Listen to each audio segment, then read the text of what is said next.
অর্কের কথা সত্যি হয়েছে। রাতে খাওয়া দাওয়া করার পর রঙ্গন যখন বিছানায় শরীর এলিয়ে দিল, তখনই আহসানের ফোনে তার ঘোর কাটল। দ্রুত বিছানা থেকে উঠে বসল সে। কলটা রিসিভ করে আহসানকে বলল, কি অবস্থা বন্ধু, কেমন আছিস এত রাতে? আহসান পড়ার ঘরে বসে নিরিবিলি রঙ্গনের সঙ্গে কথা বলছিল। টেবিলের ওপরে পেনটা ঘোরাতে ঘোরাতে বলল, আসলে আজকে ফিরতে দেরি হয়ে গেছে। সে প্রসঙ্গ বরং থাক, একটি বিশেষ প্রয়োজনে ফোন করেছিলাম তোকে। খালাম্মা আজ আমাদের বাড়িতে এসেছিল, তোর জন্য রুমিকে চেয়ে গেছেন, রুমের জন্য প্রস্তাব দিয়েছেন। রঙ্গন কপট অবাক হওয়ার ভান করে বলল, রুমি, আম্মা এসব কখন করলো? আমার মাথাটা গেছে বুঝেছিস? কিসব আবল তাবল স্বপ্ন দেখে সারাদিন সে সবেরই ঘরে থাকে। রুমি আমার বোনের মতো, আমার জন্য আম্মা কেন যে রুমিকে চাইতে গেলেন? আহসান খানিকক্ষণ বাদে বলল, তুই আসলে বিবেচনা করে যা না, তুই কি চাস। আমি রুমির সঙ্গে কথা বলবো, যদি দুজনের মতামত মিলে তবে বাবা আর আমি মিলে সিদ্ধান্ত নেব। তুই মাথায় ঠান্ডা করে কিছুক্ষণ ভেবে নে, তোর মতামত আমাকে জানাতে ভুলবি না। রঙ্গন প্রতি উত্তরে বলল, মতামত জানানোর কি আছে বন্ধু? দেখ, রুমি আমার ছোট বোনের মতো, ওর সঙ্গে আমার চাই বল। কোথায় রুমি আর কোথায় আমি? আমার মাথাটা সত্যি গেছে, তুই এসব নিয়ে আর ভাবিস না। আমি আম্মাকে বুঝিয়ে বলবো, রুমি এখন পড়েছে তাই পড়তে দে। আহসান আর কথা বলল না। তার বড্ড ঘুম আসছে। ফোনটা রেখে সে তরির কাছে ঘরে এলো। সেই সকালে উঠে গরমে ক্লাসে করে ক্লান্ত মেয়েটা খেয়ে দিয়ে বিছানায় ছড়িয়ে ছিটিয়ে ঘুমিয়ে পড়েছে। আহসান তরিকে ঠিক করে শুইয়ে দিল। তরিকে জড়িয়ে ধরে গলার ভাঁজে মুখ গুজে দিয়ে কখন যে ঘুমিয়ে গেল নিজেও। রুমির চোখে আজ ঘুম নেই। বিছানায় শুয়ে সে এপাশ ওপাশ করতে লাগলো। মাজদাক সরোয়ার যেভাবে রঙ্গনকে নিয়ে সিরিয়াস হয়ে ভাবছেন বিয়ে যে কোনো সময় ঠিক হয়ে যেতে পারে, খুব ভয় হচ্ছে ওরকম একটা পাগলা দাসুর সঙ্গে জীবন কাটানো যায়। তবে একটা জায়গায় খুব খটকা লাগছে। আর যাই হোক, এটা শুধুমাত্র রঙ্গনের মায়ের কাজ নয়। রঙ্গনের চাহনি, কথার ধরনই কেমন যেন অন্যরকম। বাড়িতে এলে এক পলকের জন্য চোখাচোখি হলেও রুমির দিকে হা করে তাকিয়ে থাকত। কলেজ চলাকালীন প্রায়ই কলেজের সামনেও ঘুরঘুর করত। রুমির উপস্থিতি বুঝে ফেললেই আড়াল করে ফেলতো নিজেকে। রঙ্গন কি পছন্দ করে তাকে? কেন যেন রুমির তাই মনে হচ্ছে। আগ বাড়িয়ে সবসময় আলাপ জমাতে চাইতো রুমির সঙ্গে। কথার ভঙ্গিমাও কেমন একটা যেন ছিল। কি যেন হচ্ছে কে জানে। রুমি এবারও পাশ ফিরতেই মধুবিবি চিৎকার করে বললেন, সকালে ক্লাসে যাবি না?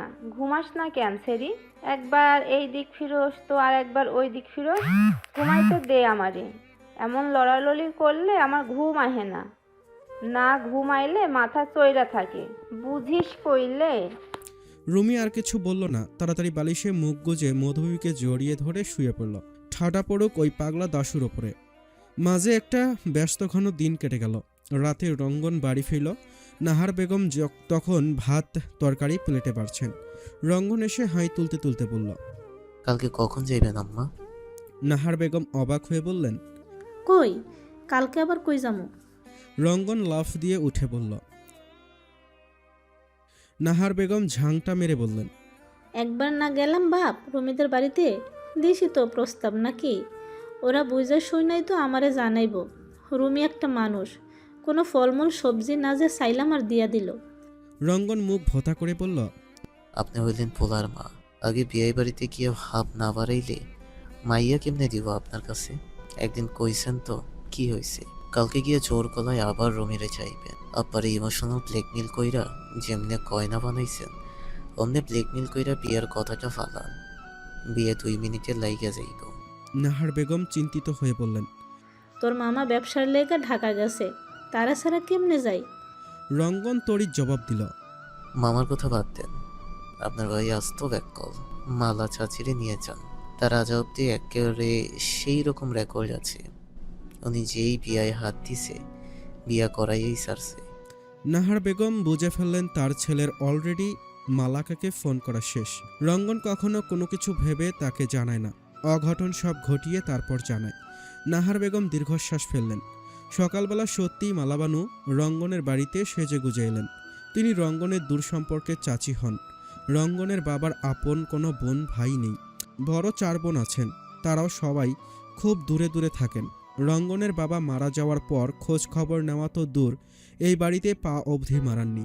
নাহার বেগম শাড়ি গহনা পরে তৈরি হলেন, মুখে ফেয়ার অ্যান্ড লাভলি মাখলেন, চোখ ভর্তি করে সুরমাও দিয়েছেন, হাতে ভারী মান্দা দত্তর আমলের মকরমুখ বালা পড়েছেন। মালাবানু রঙ্গনকে আশ্বস্ত করে বললেন, আমারে ডাকসোস বাপ, তোর বিয়ার বাজনা যদি না বাজাইছি তো আমার নাম মালাবানু না, এই নিয়া 48 নম্বর বিয়ার ঘটকালি করতাছি। রঙ্গন ফিসফিস করে বলল, যদি এই জায়গায় আমার লক লাগাইয়া দিতে পারে তাইলে আমি সামনের মাসে বেতন পাইয়েই আপনার আর আমার লেগে নতুন একই রকম জামদানি শাড়ি কিনা পাঠাবো। উপহার পাবার কথা শুনে মালাবানুর মুখখানা চকচক করে উঠল। দাঁতের সবগুলো পাটির দাঁত বের করে রঙ্গনের দিকে তাকিয়ে হাসলেন। তখন ওই রিক্সা ওয়ালার হাঁকডাক শুনে রঙ্গন তাড়া দিয়ে নাহার বেগম আর মালাবানুকে রিকশায় উঠিয়ে দিলেন। সেদিনের মতোই রিক্সা রুমিদের বাড়ির সামনে এসে থামল। নাহার বেগম আর মালাবানু ভেতরে ঢুকে দরজায় করাঘাত করলেন। তড়ি এসে দরজা খুলতেই অপরিচিত দুটো মহিলা দেখে চমকে গেল। ভেতরে তাদের বসতে দিয়ে রান্নাঘরে গিয়ে শোভাকে উদ্দেশ্য করে বলল, মা, দুজন ভদ্রমহিলা এসেছেন বাড়িতে, আপনার খোঁজ করছিলেন, একবার শুনে যান মা একটু। শোভা হাতের কাজ সামলে এসে দেখলেন ড্রয়িং রুমে নাহার বেগম বসে আছেন। শোভা তড়িকে ইশারা দিয়ে বললেন। মাজদাক সরওয়ারকে একবার ডাক দিতেই তিনি চলে এলেন। আহসান ছুটির দিনে সকালে ছেলে মেয়ে পড়ায়, বাচ্চাদের হাতের কাজ দিয়ে বুঝিয়ে দিয়ে সেও এলো। রঙ্গনের মাকে দেখে সালাম জানিয়ে বসল। শোভা মধুবিকেও ডেকে আনলেন। সবাই যখন একই জায়গায় উপস্থিত হলেন, প্রথমে নাহার বেগমই মাজদাক সরওয়ারকে উদ্দেশ্য করে বললেন, ভাই, আপনারা তো আগেই জানাইছি, সেদিন আপনার সঙ্গে দেখা হয় নাই, দেখা আজকে আবার আসা। আমার রঙ্গন এখন সরকারি স্কুলে মাস্টারি করে, বেতনের অঙ্কটা ভালোই, পুরান হইলে আরও কয়েক বছর গেলে হয়তো আরও বাড়বো। এমনিতেও রঙ্গনের আব্বা কম কিছু রেখা যায় নাই, জানেনই তো আমার ছেলেটার বাপ নাই, আমার একটাই সন্তান, ওর আর কোনো বড় ভাই বোনও নাই, আমি ছাড়া ধরতে গেলে দুনিয়াতে ওই এতিম। আমি আর কয়কাল বলেন ভাই, একদিন সবারই যাইতেই হইব, আজকা হোক বা কালকা। আমার শরীরটাও আজকাল ভালো যায় না, কখন খোদা তাআলা ডাক দেয় তাও জানি না। মরার আগে পোলাটার একটা গতি কইরা রাখতে পারলে ভালো হইতো। আমি ছাড়া ওর আর কি আছে কোন? আপনাদের বাসায় রঙ্গনের নিয়ে কত আসছি। রুমিরা আমার অনেক পছন্দ, দেখেই বোঝা যায় খুব লক্ষ্মী মেয়ে, কখনো চিৎকার চেঁচামেচি বা উচ্চস্বরে কথাও কইতে দেখি নাই। আমার খুব শিক্ষিত বউয়ের শখ। বিয়ার পর রুমি পড়াশোনা করলেও সমস্যা নেই, রঙ্গন সারাদিন থাকে বাইরে, আমি একলা মানুষ, তাই রান্নাবান্নার ঝামেলা নাই। রুমি চাইলে প্রতিদিন ক্লাসেও যাইতে পারবো। আপনি তো ছোটোবেলা থেকেই রঙ্গনরে দেখছেন, একটু দেখেন না ভাই, বাড়ির সবাইরে নিয়ে একটু বৈশা চিন্তা ভাবনা কইরা দেখেন। কথা শেষ হওয়ার পরপরই বিগত দিনের মতো নাহার বেগমের চোখ থেকে টপ টপ করে পানি পড়তে লাগলো। আজ তো রঙ্গন উল্টাপাল্টা কিছু তার চোখে দেয়নি, আজ কেন চোখে জ্বালা হচ্ছে? নাহার বেগমের কান্না দেখে মালাবানু বললেন, ভাই সাব, এলাকায় আপনার অনেক সুনাম শুনছি। আমি রঙ্গনের চাচি লাগি সম্পর্কে। আমার যার শরীরটা আসলেই ভালো নাই, কি সব উল্টাপাল্টা স্বপ্ন দেখা সারা দিন খালি কান্দে, কবে কি হইয়া যায়। আপনি একটু ভাইবা দেহেন ভাই, ছেলেও ভালো, আবার আপনার পরিচিত, মেয়ে সন্তান হইল মায়ের মতো, বাড়িও কাছে আমাদের। মেয়ের জন্য মন খারাপ লাগলে যখন তখন ঘুরে আসবেন, মেয়েরে কাছে আইনা রাখতেও পারবেন। পড়াশোনা নিয়েও তো আমাদের কোনো আপত্তি নাই, মন চাইলেও চাকরিও করব, সমস্যা কি? মাজদাক সরওয়ারের আর চোখে নাহার বেগমের দিকে তাকালেন। ভদ্রমহিলা এভাবে হেসকি তুলে তুলে কাঁদছেন কেন? রুমিকে এতই পছন্দ হয়েছে তার? এই পুরোটা সময় দরজার আড়াল থেকে সবটা শুনছিল রুমি। রঙ্গনের মাকে বড্ড সরল সোজা মনে হলো তার। বিয়ের প্রস্তাব দিতে এসে এভাবে কাঁদছেন। আহারে, আচ্ছা, এত ভদ্র প্রকৃতির সরল সোজা মানুষের পেট থেকে ওই বিটকেল কি করে বের হলো? নাহার বেগম আর মালাবানু চলে যাওয়ার পর আহসান আর মাজদাক সরওয়ার এবং শোভা ও মধুবিবি মিলে সিরিয়াস ডিসকাশনে বসলেন। ভদ্রমহিলা 2 দিন কাঁদতে কাঁদতে ছুটে এসেছেন, তাকে কি খালি হাতে ফিরিয়ে দেওয়া যায়? রুমি মতিগতি খারাপ দেখে তড়িকে ইশারা করে বলল, ভাবি, ভাইয়ের ফোনটা 1 মিনিটের জন্য একটু এনে দিবে, একটু কাজ ছিল। তড়ি তাকে আহসানের ফোনটা এনে দিতেই সেটা থেকে রঙ্গনের নাম্বারটা টুকে মধুবিবির ফোন দিয়ে রঙ্গনকে কল করল রুমি।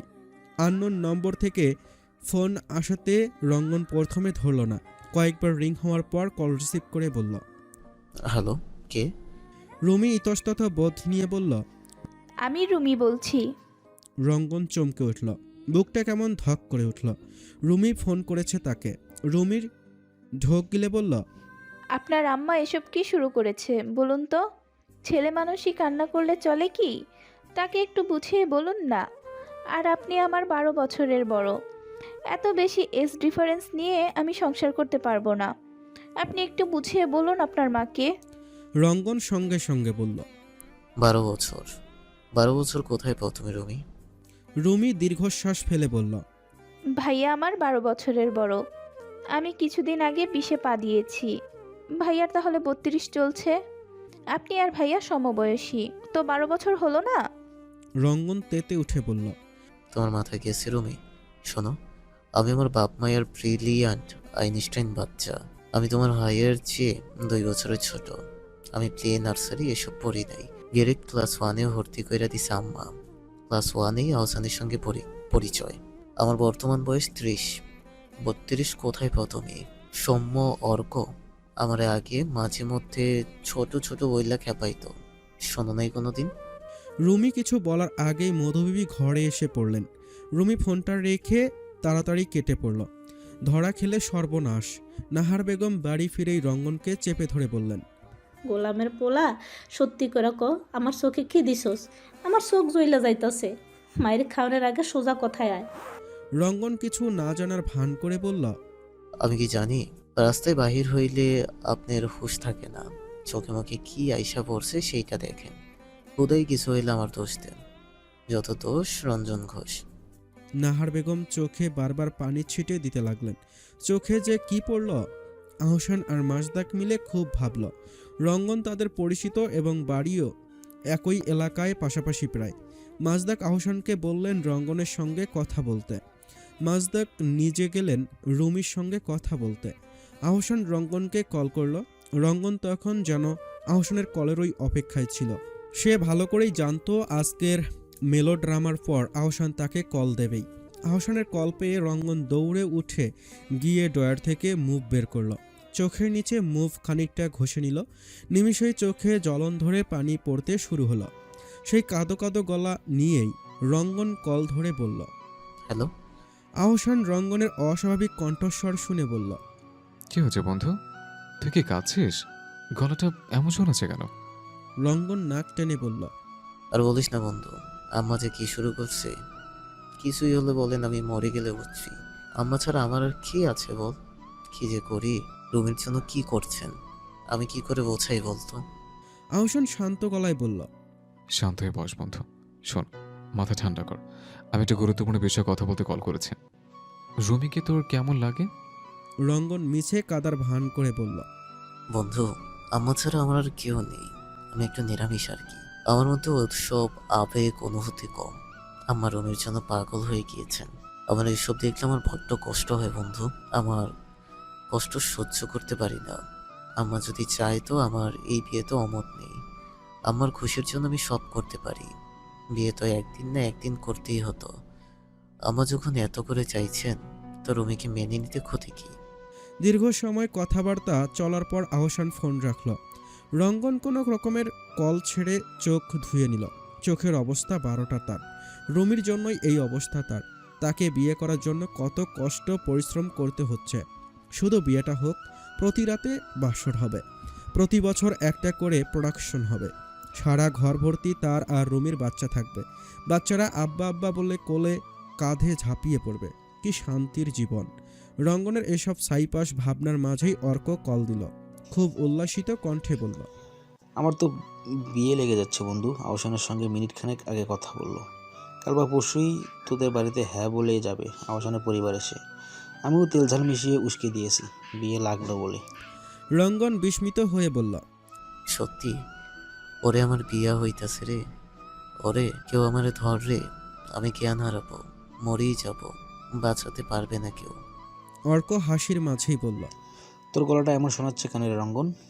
রঙ্গন উপলব্ধি করল তার চোখে তখন জ্বালাপোড়া হচ্ছে। চোখটা কোনো রকমে মুছে সে বলল। কুমিরের কান্না কেঁদেছিলাম রে বন্ধু। আহসান ফোন করেছিল, মুভ দেখে অ্যাক্টিং করেছি। কি চমৎকার অ্যাক্টিং, যদি তুই দেখতি রে। অর্ক হো হো করে হাসতে হাসতে বলল, তাই খালাম্মা আজকেও গিয়ে নাকি কেঁদেছে? আজও মুভের বেলকিবাজি চালিয়েছিস? রঙ্গন বাঁকা হেসে বলল, না রে, আগের দিন ধরা খেয়ে গিয়েছি, আজ অন্য স্টাইলে কোপ দিয়েছি। আমার সুরমার দানিতে পেঁয়াজ বেটে 2 ফোঁটা রস মিশিয়ে দিয়েছি। আম্মা সেই সুরমা চোখে পড়ে রমিদের বাড়িতে গিয়েছেন। ব্যাস, আল্লাহ ফতে। আজ রুমির গায়ে হলুদ রঙ্গন ব্যাপারী নামক এক সিসকে চোরের সঙ্গে। এই নিয়ে রুমির হা হুতাশের অন্ত নেই। বিগত 1 সপ্তাহ যাবৎ তার ওপরে কম ঝড় যায়নি। বিয়েটা কোনোভাবে পিছাতে পারলে বেশ ভালো হতো, কিন্তু সামনে পুজোর ছুটি পড়েছে বিধায় আহসান এবং রঙ্গনের দুজনেরই ছুটি আছে। সেই অনুযায়ী বিয়ের ডেট ফিক্সড করা হয়েছে। রুমি যা কেলেঙ্কারি কর্মকাণ্ড ঘটিয়েছিল বাড়িতে, বিয়ে না করার জন্য আমরণ অনশন ধরে বসেছিল। শেষে শোভা আর মাজদাক মিলে বোঝালেন, আহসানও আদর করে বুঝিয়ে বলল। তবে আসল চিরে ভিজল মধুবিবির কথায়। মধুবিবি রুমিকে নিজের ঘরে বসিয়ে বললেন, শোন বোন, আজকালকার জামানা ভালো না। বেটা মানুষের শরীরের সিপাই সিপার শয়তানি। আমার বাপ বিয়া দিছিল এক পাল আন্ডা গুষ্টিওয়ালা পরিবারে। সারাদিন থালাবাটি মাজো, রান্ধন বারণ করো, ঘরের কাজ করো। কি কাউয়া মরা জীবন। রঙ্গনা রঙ্গদের মা ছাড়া পরিবারে কেউ নাই, কাজ কামের ঝামেলাও নাই। আমার শাশুড়ি বাপের বাড়ি যাইতে দিত না, দূরে দেখা একলা যাইতেও পারতাম না। তুমি যখন মন চায় আসতে পারবি। আহসান তোর বাপ যখন তখন তোরে নিয়ে আসবো। এখনকার পোলাপান বইয়ের উপরে খুব জোর খাটায়। রঙ্গন সেটা পারবো না। তোরে ছোটবেলা থেকে চিনে একটা মায়া পইরা গেছে। তোর বাপ বাইসা আছে, আহসান আছে। বেশি উতুবুতু করলে আহসান গিয়া তোরে ছাড়াইয়া আনবো। সব দিক দিয়া বিবেচনা করলে তুই রঙ্গন রে যাইতা ধর। তোর সব দিক দিয়াই লাভ। বাপের বাড়ির সাথেই থাকবি, নাটক করলে লাথি মাইরা আয়সা পড়বে। রুমির মাথায় কথাগুলো একেবারে আটকে গেল। কথাগুলো খারাপ বলেনি বুবু। রঙ্গনকে ওরকম ছেলে যদিও মনে হয় না রুমির। মাথার তার দুটো ছেঁড়া, কিন্তু মারামারি করবার মতো ছেলে সে নয়, যথেষ্ট ভদ্র। বলে দেবে কি হ্যাঁ? ভাবাভাবির পর্ব শেষ করে রোমিও সংকোচ নিয়েই সায় জানিয়ে দিল। বিয়ের কার্যক্রম এভাবেই শুরু হয়ে গেল। রঙ্গন তো সেই বাহানায় এই কয়দিনে বারবার রুমিকে দেখতে আসতো। রুমি পালিয়ে পালিয়ে বেরানোর চেষ্টা করত। ঠিকই খুঁজে নিত রুমিকে সে। কাল রাতে রঙ্গন একটা বিশ্রী রকমের অশ্লীল কথা বলে গেছে রুমিকে। সেই নিয়ে রুমির মেজাজ খারাপ। কাল সন্ধ্যার পর রঙ্গন তাদের বাড়ি এসেছিল। রুমি মধুবিবির ঘরে লুকিয়েছিল। মধুবিবি তা টের পেয়ে ধরিয়ে দিয়েছিলেন রুমিকে রঙ্গনের হাতে। যাবার সময় রুমিকে ইশারায় নিজের কাছে ডেকেছিল রঙ্গন। রুমি কাছে যেতেই রুমির কানে সে ফিসফিস করে বলেছিল, পলাস্টিস খেলছো নাকি রোমানা ইয়াসমিন? কতদিন লুকিয়ে থাকবে? রমি বিয়ের পর তোমার সঙ্গে খেলবো আমি চুমো।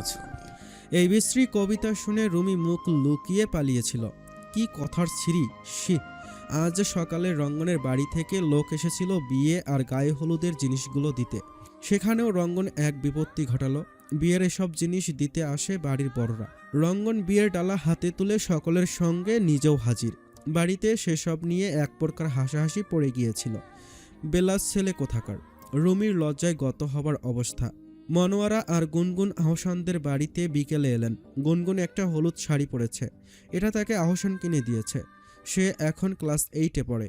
আহসান তাকে এখনও ফোকলা বলে রাগায়। গুনগুনের এখন সবগুলো দাঁত আছে, তাও দাঁত নিয়ে কি ঘোর অবিচার তার ওপরে। গুনগুন তরির কাছে যাওয়া মাত্রই তরি তাকে কাঁচা ফুলের গহনা পরিয়ে দিল। বাড়ির সকল মেয়েদের জন্য আহসান কাঁচা ফুলের গহনা কিনে ফ্রিজে রেখে দিয়েছে। তরি আর গুনগুন একই রকম শাড়ি পরেছে। ফোনে আলাপ করে একই রকমের ভাবে সেজেছেও অবধি। আহসান সেই দেখে দুবনের দিকে বারবার তাকায়। গুনগুনটার চেহারার আদলটা একেবারে তরির মতো। কি মিল দুই বোনের। গুনগুন ফুলের গহনা পরে বাইরে বের হলো। রুমি পার্লারে সাজতে গিয়েছে বান্ধবীদের সঙ্গে। উঠোনে বড় করে স্টেজ বসানো হয়েছে। গুনগুন সেখানে বসে একটা ছবি তুলল। ছবিটা তাকে তুলে দিল তরি। তখনই হঠাৎ করে এক যুবকের আগমন ঘটল। তরির কাছে গিয়ে সালাম দিয়ে বলল, কেমন আছেন ভাবি? তরি সালামের জবাব দিয়ে ছেলেটার সঙ্গে হেসে কথা বলতে লাগলো। গুনগুন তাকে চেনে না বিধায় অস্বস্তিতে চোখ নামিয়ে নিল। এদিকে ওদিকে তাকিয়ে বাড়ির ডেকোরেশন দেখতে লাগলো। আজ সবাইকে খুব সুন্দর লাগছে। আহসান ভাইয়া তরির বুবুর সঙ্গে ম্যাচিং করে পাঞ্জাবি পরেছে, খুব সুন্দর লাগছে দুজনকে। গুনগুন আসার পরই দুজনকে একসঙ্গে দাঁড় করিয়ে মনোয়ারার ফোন দিয়ে একটা ছবি তুলেছে। গুনগুন তরির দিকে তাকালো, তরির সঙ্গে কথা বলতে থাকা ছেলেটার দিকেও তাকালো।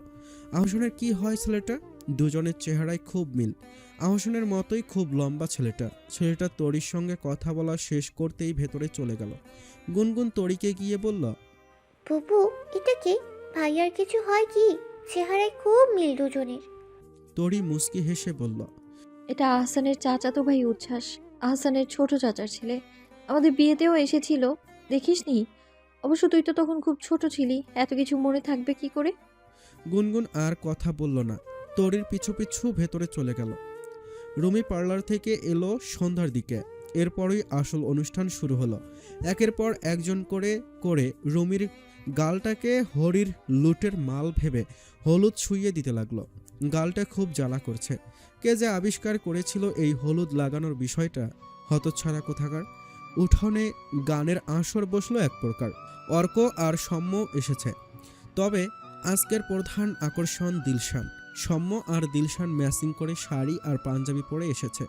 অর্ক এসেছে গিটার নিয়ে। আজ সে গিটার বাজিয়ে গান গাইবে। আহসান, সৌম্য আর অর্ক সকলের ডাবল দাওয়াত। প্রথমে তারা রুমির হলুদ খেয়ে রঙ্গনের বাড়িতে যাবে। ডাবল মস্তি। এই ভরা অনুষ্ঠানের মাঝে হঠাৎ অর্ককে কল করল রঙ্গন। গানের আওয়াজে সেভাবে কিছু শোনা যাচ্ছে না। অর্ক তাও কল রিসিভ করা মাত্রই রঙ্গন বলল, শালা কই তোরা, কখন আসবি? অর্ক ফোনটা চেপে ধরে বলল, আগে রুমের হলুদটা শেষ করি, তারপর সৌম্যকে সঙ্গে নিয়ে আসছি। রঙ্গন হতাশ হয়ে বলল, রমিরাজ কোনো সুন্দর লাগতেছে না। আমার মন চেয়েছে ফাল দিয়ে ওই বাড়িতে যাইতে, আমার কারণে চাইতে পারতেছি না। অর্ক ঠোঁট টিপে হেসে বলল, তুই আসলেই বল, তুই এভাবে আসলে সবার চোখে লাগবে।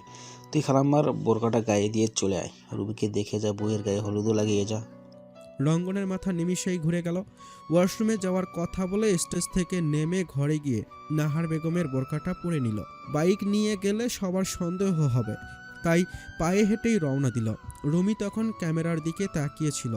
ক্যামেরাম্যান রুমির একের পর এক ছবি তুলে যাচ্ছে। সেই সময়ে বোরকা পরিহিতা একজন নারী স্টেজে উঠলেন। বেশ মোটাতাজা শরীর। হলুদ ছোঁয়ানোর সময় ভদ্রমহিলার হাত দেখে সন্দেহ হলো রুমির। নিকাব পরা বিধায় চিনতেও পারছে না সে। রুমি শুধু সন্দেহের বশে জিজ্ঞেস করল, কে আপনি? নাম কি আপনার? রঙ্গন নারী কণ্ঠস্বর নকল করে বললেন, আমার নাম সকিনা বানু, আমি শামসুন্নাল্লাহর আম্মা। রুমি দ্বিধায় পড়ে গেল। তাদের পুরো গোষ্ঠীতে শামসুল নামের কেউ নেই। মহিলাটি আসলে কে? আর কিছু ভাবার আগেই নাচের আসর শুরু হলো। ডিজে গানে মাতালের মতো নাচছে বাড়ির ইয়াং ছেলে মেয়েগুলো। লাল নীল লাইটের আলোর খেলায় কখন যে বোরকা পরিহিতা নারীটি অদৃশ্য হয়ে গেলেন তার রুমি টেরও পেল না। দিলশান আর তরির মধ্যে খুব ভাব হয়েছে। বয়সের খুব ডিফারেন্স থাকা সত্ত্বেও দুজনের বনেছে খুব ভালো। একটা খুব আনন্দের ঘটনা ঘটেছে। বিয়ের পরপরই সৌম্য দিলশানকে দেশের বাইরে চিকিৎসার জন্য নিয়ে গিয়েছিল। উন্নত চিকিৎসায় দিলশানের শরীরের উন্নতি ঘটেছে। দেশে আসার পরও দিলশান গাইনি চিকিৎসকের আওতায় ছিল। চিকিৎসায় কোনো কমতি রাখেনি সৌম্য। দুজনের চেষ্টা দেখে সৃষ্টিকর্তা তাদের দোয়া কবুল করেছেন। দিলশান এখন প্রেগনেন্ট। বেবির বয়স 4 মাস চলছে। প্রেগনেন্সির কারণে জবটা সে ছেড়ে দিয়েছে। আগে একবার মিসক্যারেজ সে ভেঙে পড়েছিল, এবার তাই খুব সতর্ক। বাবু সুস্থভাবে পৃথিবীতে আসলে, একটু বড় হলে তারপর আবার জবে জয়েন করবে সে। তরির খুব ভালো লাগছে দিলশানকে দেখে। সন্তান একবার সেও হারিয়েছে, তাই দিলশানের কষ্টটা সে বোঝে। সৃষ্টিকর্তা সকল দিলশানকে দিক, যা তার সত্যিকার অর্থেই প্রাপ্য। আহসান হঠাৎই তরিকে ইশারা দিয়ে ঘরে আসতে বলল। আহসানের কিছু লাগবে ভেবে তরি উঠে গেল ঘরের দিকে। দরজার সামনে যেতেই আহসান তাকে টান দিয়ে ঘরের দরজাটা বন্ধ করে দিল। মতলব বুঝে তরি বলল, কি করছেন? বাড়ি ভর্তি মেহমান, কি ভাববে সবাই? আহসান তরির কানে ফিসফিস করে বলল, ভাববে আমি আমার বউকে আদর করছি। বলেই তরির কোমর চেপে ধরে ঠোঁটে চুম্বন করলো, গলায় ঘাড়ে ছোট্ট ছোট্ট কামড় দিল। তরি কম যায় কিসে, আহসানের চুল টেনে ছিঁড়ে ফেলার দশা প্রায়। আরও বাড়াবাড়ি পর্যায়ে পৌঁছানোর আগেই বাইরে থেকে আহসানের ডাক পড়ল। অর্ক তাকে ডাকছে। আহসান প্রথমে সাড়া দিল না, কিন্তু শেষ অবধি অর্কের ডাকাডাকিতে না গিয়ে পারল না। যাওয়ার সময় তরির কানে কানে বলে গেল, আজ রাতে তোমার ছাড়বো না সুন্দরী, তোমার ব্যাপারটা মাথায় রইল। তরিও খুব করে ভেংসি কাটল। বয়েই গেছে আহসানের কাছে ধরা দিতে তার। আহসান চলে যেতেই তরি শাড়ির কুচি ঠিক করে বের হলো। গুনগুন এসে প্রশ্ন করল, বুবু, তোমার গলে কি হয়েছে? এত লাল হয়ে আছে কেন? তরি আমতা আমতা করে বলল, কোথায়? কই কাঁচা ফুলের মালা পরেছি না গলায়? পোকা টোকা কামড়েছে হয়তো। শোভা তরিকে ডেকে পাঠালেন তখনই। গুনগুন তখন স্টেজের সাইডে দাঁড়িয়েছিল। পেছন থেকে যেন হঠাৎ গুনগুন বলে ডাকলো একটা পুরুষালী কণ্ঠ। আহসান ভাই ডাকলো কি? গুনগুন পেছন ফিরে তাকাতেই দেখলো আহসানের ভাই। ওটা যে উচ্ছ্বাস, নাকি নাম যেন উচ্ছ্বাস, গুনগুনের সামনে এসে হ্যান্ডশেক করার মতো হাত এগিয়ে দিয়ে বলে, আমি মনিম সারোয়ার উচ্ছ্বাস। তুমি? গুনগুন এদিক ওদিক তাকিয়ে হ্যান্ডশেক না করেই বলল, গুনগুন। এরপর আর দাঁড়ালো না, ভয়ে আতঙ্কে দৌড়ে চলে গেল। উচ্ছ্বাস ভ্রু কুঁচকে দাঁড়িয়ে রইল। এমন অদ্ভুত মেয়ে কেন মেয়েটা? কথাই তো বলতে চেয়েছিল, ওভাবে দৌড়ে পালিয়ে গেল কেন? তবে মেয়েটা খুব সুন্দর, চোখ ফিরিয়ে দুবার ঘুরে তাকিয়ে দেখার মতো সুন্দর। উচ্ছ্বাসরা এখানে থাকে না, গ্রামে তাদের পাকা ঘর তোলা আছে। মাঝে মধ্যে ছুটিতে এসে থাকে তারা। উচ্ছ্বাসের বাবার ব্যবসা আছে শহরে, ছোটবেলায় এখানেই থাকতো তারা। জীবন জীবিকার তাগিদে উচ্ছ্বাসরা ঢাকায় চলে এলো। উচ্ছ্বাসের বাবার নাম মুস্তফা সারোয়ার, মাজদাক সারোয়ার, আর তিনি 1.5 বছরের ছোট বড়। মোস্তফা সারোয়ারের বড় একটা মেয়ে আছে, তার নাম উষা, আহসানের চেয়ে 3 বছরের ছোট। সে বিবাহ সূত্রে দেশের বাইরে থাকে। রুমি আর উচ্ছ্বাস সমবয়সী। উচ্ছ্বাস রুমির চেয়ে 3 মাসের বড়। ছোটবেলায় উচ্ছ্বাসের হাতে সবচেয়ে বেশি মার খেয়েছে রুমি। দুজনের মধ্যে যেমন ভাব ছিল, আবার ঝগড়াও সবচেয়ে বেশি হতো। উচ্ছ্বাসরা চলে যাওয়ার পর অনেকদিন রুমির মন খারাপ ছিল। রঙ্গন মশার কামড় খেয়ে বোরকা পরে বাড়িতে ঢুকলো। কি সুন্দর লাগছে আজ রুমিকে, কিন্তু কি কপাল তার, মেয়েরা নাকি স্বামীর হাত দেখলেই চিনে ফেলে। রুমি তাকে চিনল না অবধি। বোরকা খুলে রঙ্গন ফের স্টেজে উঠল। ছোট বাচ্চাদের সঙ্গে কোমর দুলিয়ে দুলিয়ে চিকনি চামেলি গানে নাচতে লাগলো। কালকে তার বিয়ে নায়ে ভর দিয়ে, যা নাচার এখন নেচে নিচ্ছে রঙ্গন। আহসান আসলে নাচ গান সব বন্ধ, তখন সে ভং ধরবে, ভদ্র হবার ভং। ঝুমকা লাগালি রূপের বিজলি গিরানি, রুমিকে দেখে লাগছে রে মন রিমিক্স ওয়ালি। আহসানরা পুরো পরিবার মিলে স্টেজে উঠে ফ্যামিলি ফটো তুলছিল। মাজদাক আর শোভা মধুবিকে নিয়ে বসেছেন রুমির সঙ্গে। পেছনে আহসান আর তরি দাঁড়িয়ে। ছবি তোলা শেষে খাওয়া দাওয়ার পর্ব চলছিল। খেয়ে মধুবিবি ভেতরে চলে গেলেন। তার এসব গান বাজনা ভালো লাগে না। অর্ক হঠাৎ এসে আহসানের কানে কানে বলল, রঙ্গন বারবার ফোন করছে, ওদের বাড়িতে যাবি না? আহসান সবকিছু মাজদাকের হাতে বুঝিয়ে দিয়ে তরি, দিলশান, সৌম্যকে নিয়ে অর্কের সঙ্গে রঙ্গনদের বাড়িতে রওনা দিল। অর্কের কাঁধে গিটারের ব্যাগ। ভেতরে ঢোকা মাত্রই ফুল হাতে দাঁড়িয়ে থাকা মেয়েরা ওদের মাথায় ফুলের পাপড়ি ছিটালো। গাঁদা ফুলের ছোট্ট একটা কলি হঠাৎ অর্কের চোখে এসে বিঁধল। হাতের উল্টো পিঠ দিয়ে সে বারবার চোখ ডলতে লাগলো। পাশ থেকে এক মেয়েলি গলায় কে যেন বলে উঠল, সরি ভাইয়া, বেখেয়ালে ফুলের পাপড়ি ছিটাচ্ছিলাম, খেয়াল করিনি। আপনার চোখে একটু পানি ছিটা দিন, ভালো লাগবে। রঙ্গন ঝাপসা চোখে মেয়েটার দিকে তাকালো। চোখ ডলতে ডলতে চোখ দিয়ে পানি পড়ছে তার। একটা ঝাঁকড়া চুলের মেয়ে তার সামনে দাঁড়িয়ে, সবুজ রঙের শাড়ি পরা। মেয়েটা আর দাঁড়ালো না। কেউ পেছন থেকে মেহেজাবিন বলে ডাকায় মেয়েটা চলে গেল। কে এই মেয়েটা? রঙ্গন এতক্ষণ স্টেজ কাঁপিয়ে নাচছিল। আহসানদের দেখা মাত্রই স্টেজে সং সেজে বসে রইল। মুখে কোনো হাসি নেই, যেন কেউ জোর করে ধরে বেঁধে স্টেজে বসিয়ে দিয়েছে। আহসান আর সৌম্য স্টেজে উঠেই বাটি ভর্তি হলুদ সব রঙ্গনের মুখে, গলায় আর শরীরে মাখিয়ে দিল। অর্ক চোখ ধুতে গেছে, না হলে তাকেও হলুদে ডুবিয়ে রাখার সুযোগ পাওয়া যেত। স্টেজ থেকে নামার সময় সকলের অগচরে সৌম্য দিলশানের গালে হলুদ লাগিয়ে দিল। পুস্কুটা থাকলে তাকেও হলুদ লাগানো যেত। কবে যে আসবে? দিলশানও বা কম যায় কিসে? মুঠো ভর্তি হলুদ নিয়ে সেও সৌম্যর গলায় গালে ঘষে দিল। সৌম্যর সাদা পাঞ্জাবি পুরো হলুদ বর্ণ ধারণ করল। আহসানের মাথায় দুষ্ট বুদ্ধি চাপল। ছবি তোলার সময় তরি যখন তার পাশে দাঁড়িয়েছিল, চুপটি করে সে তরির পেছন থেকে হাত ঘুরিয়ে তরির পেটে হলুদ লাগিয়ে দিল। সবচেয়ে আনকমন হলুদ খেলা। তরি সুরসুরিতে মিইয়ে গেল। লোকটাকে আজ রাতে সে বাড়ি গিয়ে দেখে নেবে। যখন তখন তরিকে জাপটে ধরে চুমু খায়। রাতেও শরীর থেকে সরানোই যায় না। তরির পুরো শরীর জুড়ে নিয়ে ঘুমিয়ে থাকে। সবাই বলে বিয়ের কয়েক বছর চলে গেলেই স্ত্রীর প্রতি স্বামীর টান কমে যায়, সেটা শারীরিক হোক কিংবা মানসিক। কিন্তু আহসান ভেতরে সে সব কিছু আসেনি, উল্টো তরির প্রতি তার অধিকারবোধ বেড়েছে। আগে ছোট বলে তরিকে সে খুব ছাড় দিত, এখন কিসের কি। এই তো কিছুদিন আগেই ঘটনা। সকালে তরি বাড়ি ছিল, ক্লাস ছিল না বিধায় গোসল শেষে শাড়ি পরে তৈরি হচ্ছিল। ওমা, অমনি আহসান দুম করে এসে তরির শাড়ির কুচি ধরে হ্যাসকাটান। পুরো শাড়ি খুলে মেঝেতে গড়াগড়ি খাচ্ছিল।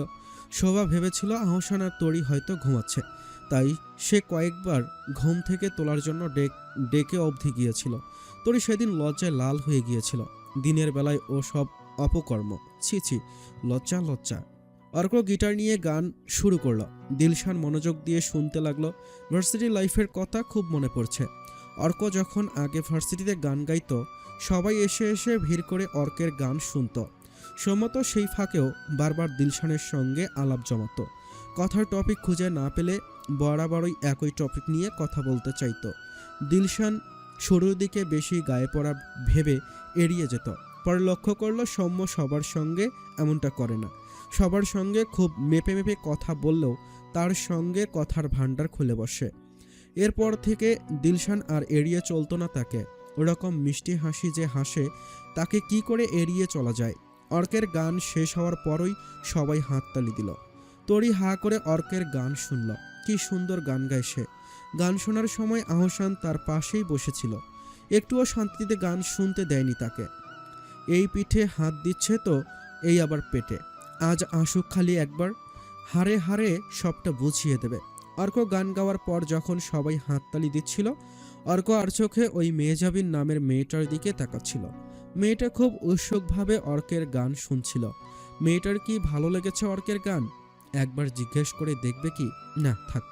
যদিও আহসানের বাড়ি থেকে সবাই খেয়ে এসেছে, তবুও নাহার বেগমের জোড়াজড়িতে সবাই অল্প করে খেলো। খাওয়ার পর ভাগাভাগির পর্ব এলো। অর্ক থাকবে রঙ্গনদের বাড়িতে, সৌম্য আর দিলশান থাকবে আহসানদের বাড়িতে। রাত হয়ে যাচ্ছে বিধায় তরি আর আহসান সৌম্য আর দিলশানকে সঙ্গে নিয়ে চলে গেল। অর্ক থেকে গেল রঙ্গনের সঙ্গে। দিলশানের শরীরটা ভালো নেই, বেশি রাত হয়ে গেলে চলাফেরা করাটা বাবুর জন্য নিরাপদ নয়। আহসানরা চলে যেতেই রঙ্গন নিজের রূপে ফিরে এলো। রঙ্গনকে স্টেজে উঠে পাগলের মতো নাচতে লাগলো। অর্ক তো এক অদ্ভুত রকমের গান আবিষ্কার করলো। লাইনগুলো ঠিক এরকম: টিকাতুলি মোড়ে একটা হল রয়েছে, রঙ্গন নাকি রুমি বোনের প্রেমে পড়েছে। হাই, টিকাতুলির মোড়ে একটা হল রয়েছে, রঙ্গন নাকি রুমির বোনের প্রেমে পড়েছে। খুশির ঠেলায় রঙ্গন পকেট থেকে 100 টাকার বান্ডিল বের করে টাকা ছিটালো। কচিকাচারা টাকাগুলো কুড়িয়ে নিয়ে নাচতে লাগলো। এগুলো দিয়ে তারা মজা খাবে। রঙ্গন পাঞ্জাবি পাল্টে একটা সাদা স্যান্ডো গেঞ্জি পরে এলো। প্যান্টের বদলে পরনে তার লুঙ্গি। সাউন্ড বক্সে লুঙ্গি ডান্স গান দিয়ে সে অর্কের সানগ্লাস পরে নাচতে লাগলো। মুস্কো থোড়া রাউন্ড ঘুমাকে, আন্নাকে জ্যাসা চশমা লাগাকে। আহসানদের বাড়িতে মেহমান অনুসারে শোয়ার জায়গা কম। সিদ্ধান্ত নেওয়া হলো অপর নিচ করে শোয়া হবে। আহসানের পড়ার ঘরেও বেঞ্চগুলো সরিয়ে বিছানা পাতা হলো। মাজদাক আর মোস্তফা সারওয়ার এক ঘরে ঘুমাবেন। মধুবিবি, মোস্তফা, গিন্নি, রবি, দিলশান, রুমি মধুবিবির ঘরে। আর পড়ার ঘরটা বড় বিধায় সেখানে তরি, গুনগুন, মনোয়ারা, শোভা সেখানেই ঘুমাবে। দুই বেআইন রাতে বসে বসে গল্প করবেন, তাই এই ব্যবস্থা। দিলশান তরির ওই ঘরের সঙ্গে নিচে ঘুমোতে চেয়েছিল। মধুবিবি দিলশানকে ধমক দিয়ে বলেছেন, নিচে অনেক ঠান্ডা, তুমি এই ঘরে উপরে ঘুমাও। বাবু পেটে নিয়ে এ ঠান্ডায় ঘুমাইলে বাচ্চা পেটে থাকে ঠান্ডা নিয়ে দুনিয়াতে আসবো। কি জানি কয় এটা রে, ওই যে নিউমোনিয়া। পরে দিলশান আর নিচে শোয়ার সাহস করেনি, চুপচাপ মধুবিবির সঙ্গে ওপরে শুয়ে পড়েছে। আহসানরা বাহিরে আড্ডা দিচ্ছে। তরি এসে তাদের ঘরটা গুছিয়ে দিল। আহসান, সৌম্য আর উচ্ছ্বাস রাতে তাদের ঘরে শোবে। তরি আলমারি থেকে বালিশ বের করে বিছানায় রাখলো। নিজের বালিশটা সঙ্গে করে বেরোবার সময় আহসান তাকে আঁকড়ে ধরে বলল, কোথায় যাওয়া হচ্ছে ম্যাডাম? আজকের রাত শুধু আপনার আর আমার। রূপ দেখিয়ে লোভে ফেলে চলে যাচ্ছেন? বলেই তরির কানে আরও খুব বাজে একটা কথা বলল। তরি ভ্রু কুঁচকে ফেলল। কী সব বলছে লোকটা। মিটিমিটি হেসে সে বলল, আপনার পরিকল্পনায় ছাই, বাড়িতে শোয়ার জায়গা নেই। আপনি সৌম্য ভাই আর উচ্ছ্বাস এখানে ঘুমাবেন, আমি পড়ার ঘরে মা আর গুনগুনকে নিয়ে ঘুমাবো। ঘুমিয়ে পড়ুন তাড়াতাড়ি আপনারা, কালকে কিন্তু অনেক কাজ আছে। আহসান ভোতা মুখে দাঁড়িয়ে রইল। এ কি অবস্থা! কই ভেবেছিল রাতে বউকে খানিকটা আদর সোহাগ করবে, তার হচ্ছে কোথায়। বউটা থেকে আলাদা করে দিল। আহসানের তুলতুলে বউ। তরিরা সবাই আজ ক্লান্ত। গল্প শেষে লাইট বন্ধ করে শুয়ে পড়ল তারা। মাঝরাতে হঠাৎ গুনগুনের খুব তৃষ্ণা পেল। আশেপাশে হাতিয়ে পানি খুঁজতে লাগলো সে। কোথাও পানি নেই। বাইরে রান্নাঘরের সঙ্গে খাবার টেবিলে পানি দেখেছিল সে। নিয়ে আসবে কি? প্রথমে ভূত এবং অন্ধকারের ভয়ে সে এগোতে চাচ্ছিল না, কিন্তু এদিকে তৃষ্ণায় গলা ফেটে চৌচির। হাত বাড়িয়ে মনোয়ারার ফোনের ফ্ল্যাশ লাইটটা জ্বালিয়ে গুনগুন পানি আনতে বের হলো। খাবার টেবিল থেকে বোতল নিয়ে পানি খেলো। একটা বোতল পাজাকোলা করে বগলে তুলে হাঁটা দিল। হঠাৎ পেছনে কারো অস্তিত্ব টের পেয়ে ভয়ে গুনগুনের লোম দাঁড়িয়ে গেল।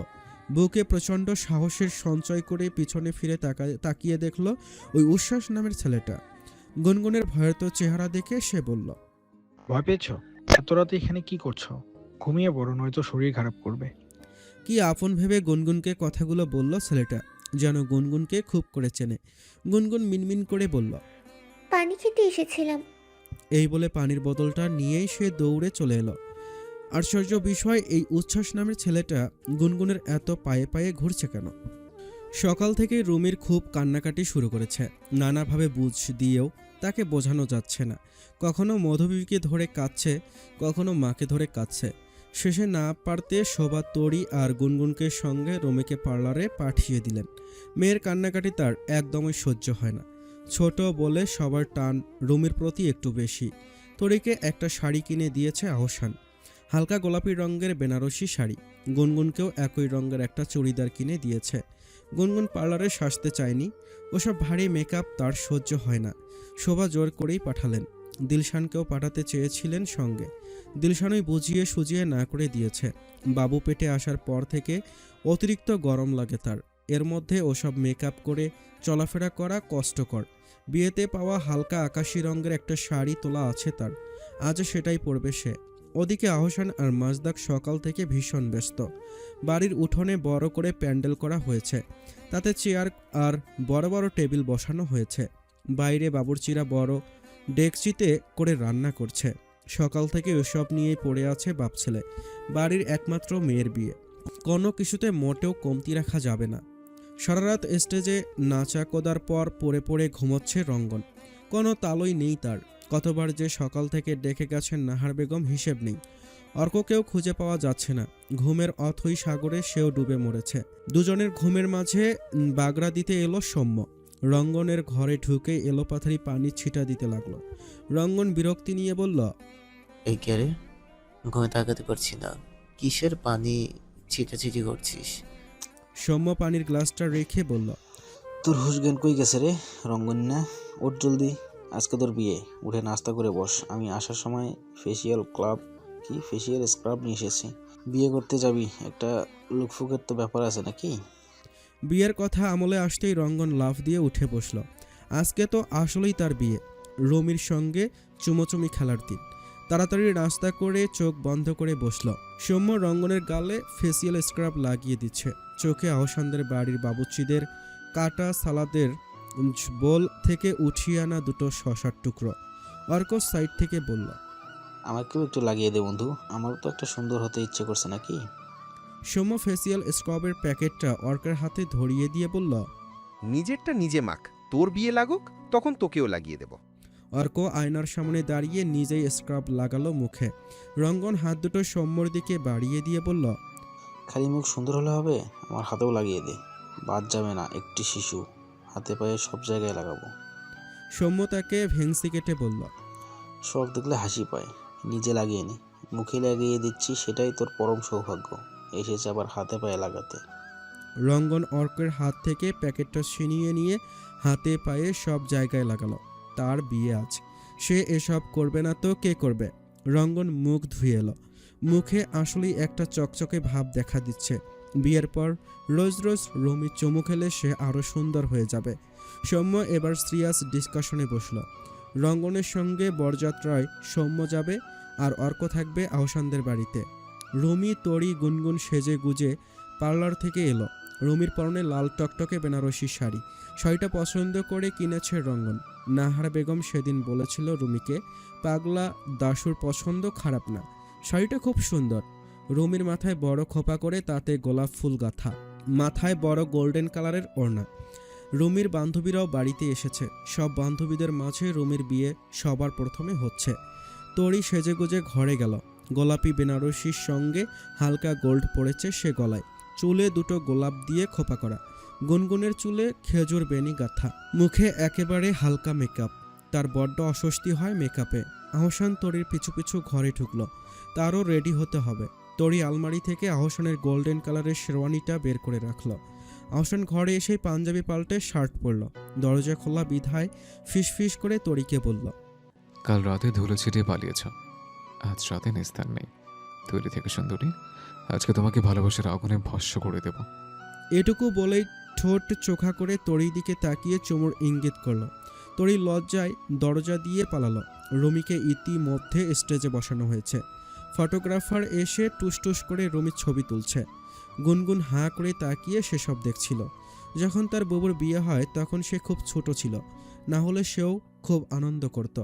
কেন যে বুবুটার এত তাড়াতাড়ি বিয়ে হয়ে গেল? অবশ্য ভালোই হয়েছে। আহসান ভাইয়া খুব ভালো। তরির বিয়ে না হলে আহসান ভাইয়ার মতো ভাই পেত কি করে সে? গুনগুনের খুব খেয়াল রাখে সে।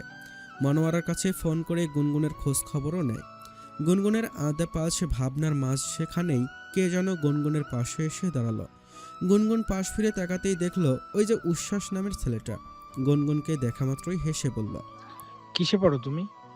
গুনগুন ইতস্ততভাবে জবাব দিল, ক্লাস 8।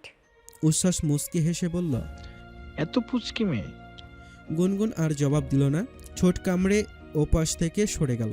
গুনগুন তো এখন বড় হয়েছে, তাকে পুচকি বলে ডাকলো কেন? তরি আকস্মিক এসে গুনগুনের হাতে শরবতের গ্লাস ধরিয়ে দিয়ে বলল, এই তাড়াতাড়ি এইদিকে আয়, বর এসেছে, গেট ধরবো। তরি, গুনগুন আর দিলশান সামনে এসে দাঁড়ালো। পেছনের রুমির বান্ধবীরা। তাদের সবার একটাই দাবি, 50,000 টাকা দাও, তারপর বউ নাও। রঙ্গন শেরওয়ানি পাগড়ি পরে ভেতরে ঢোকার বহু চেষ্টা করছে। সম্মত দরদাম করেই যাচ্ছে। এর মাঝে রঙ্গন বলল, এত কিছু দরকার নেই, আমার বউ দেন, আমি চলে যাই। দিলশান চিৎকার করে বলল, একদমই না, নো মানি তো নো হানি। শেষ অবধি 50,000কে 10,000-এ রূপান্তরিত করা হলো। টাকা দিয়ে শেষ অবধি রঙ্গন ভেতরে ঢুকল। রঙ্গনের পাশেই দাঁড়িয়েছিল মেহজাবিন। রঙ্গনের হাত ধরে সেই ভেতরে ঢুকল। রঙ্গনের আপন ভাই বোন নেই বিধায় রঙ্গন মেহজাবিনকে বোনের মতোই দেখে। এটা তৈয়ব আলীর মেয়ে। রঙ্গন ভেতরে ঢুকে দেখল স্টেজের রুমি বসা, লাল টকটকে শাড়ি চুড়ি পরে একেবারে বউয়ের মতো। কি সুন্দর লাগছে রুমিকে, একেবারে বউ বউ টাইপ। বউই তো, রুমি তো তারই বউ। মাথায় করে রাখবে রুমিকে সে। একটা মাত্র বিড়াল বউ তার, রুমি বউ। স্টেজে গিয়ে এক অহেতুক কাণ্ড ঘটালো রঙ্গন। টুপ করে সকলের সামনে জড়িয়ে ধরল রুমিকে। রুমি পুরোই বিস্মিত। কেউ শীষ বাজাচ্ছে, কেউ আবার হাতে তালি দিচ্ছে। ছি, বড়দের সামনে এমনটা না করলে হতো না।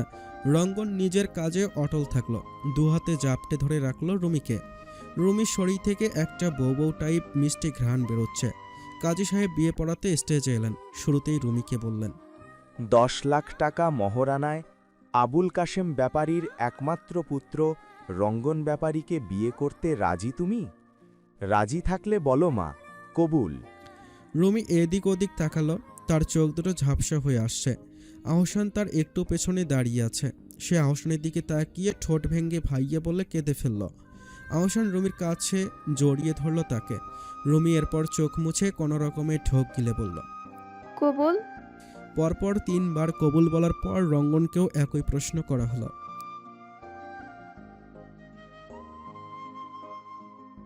রঙ্গনের মনে যেন লাড্ডু ফুটছে।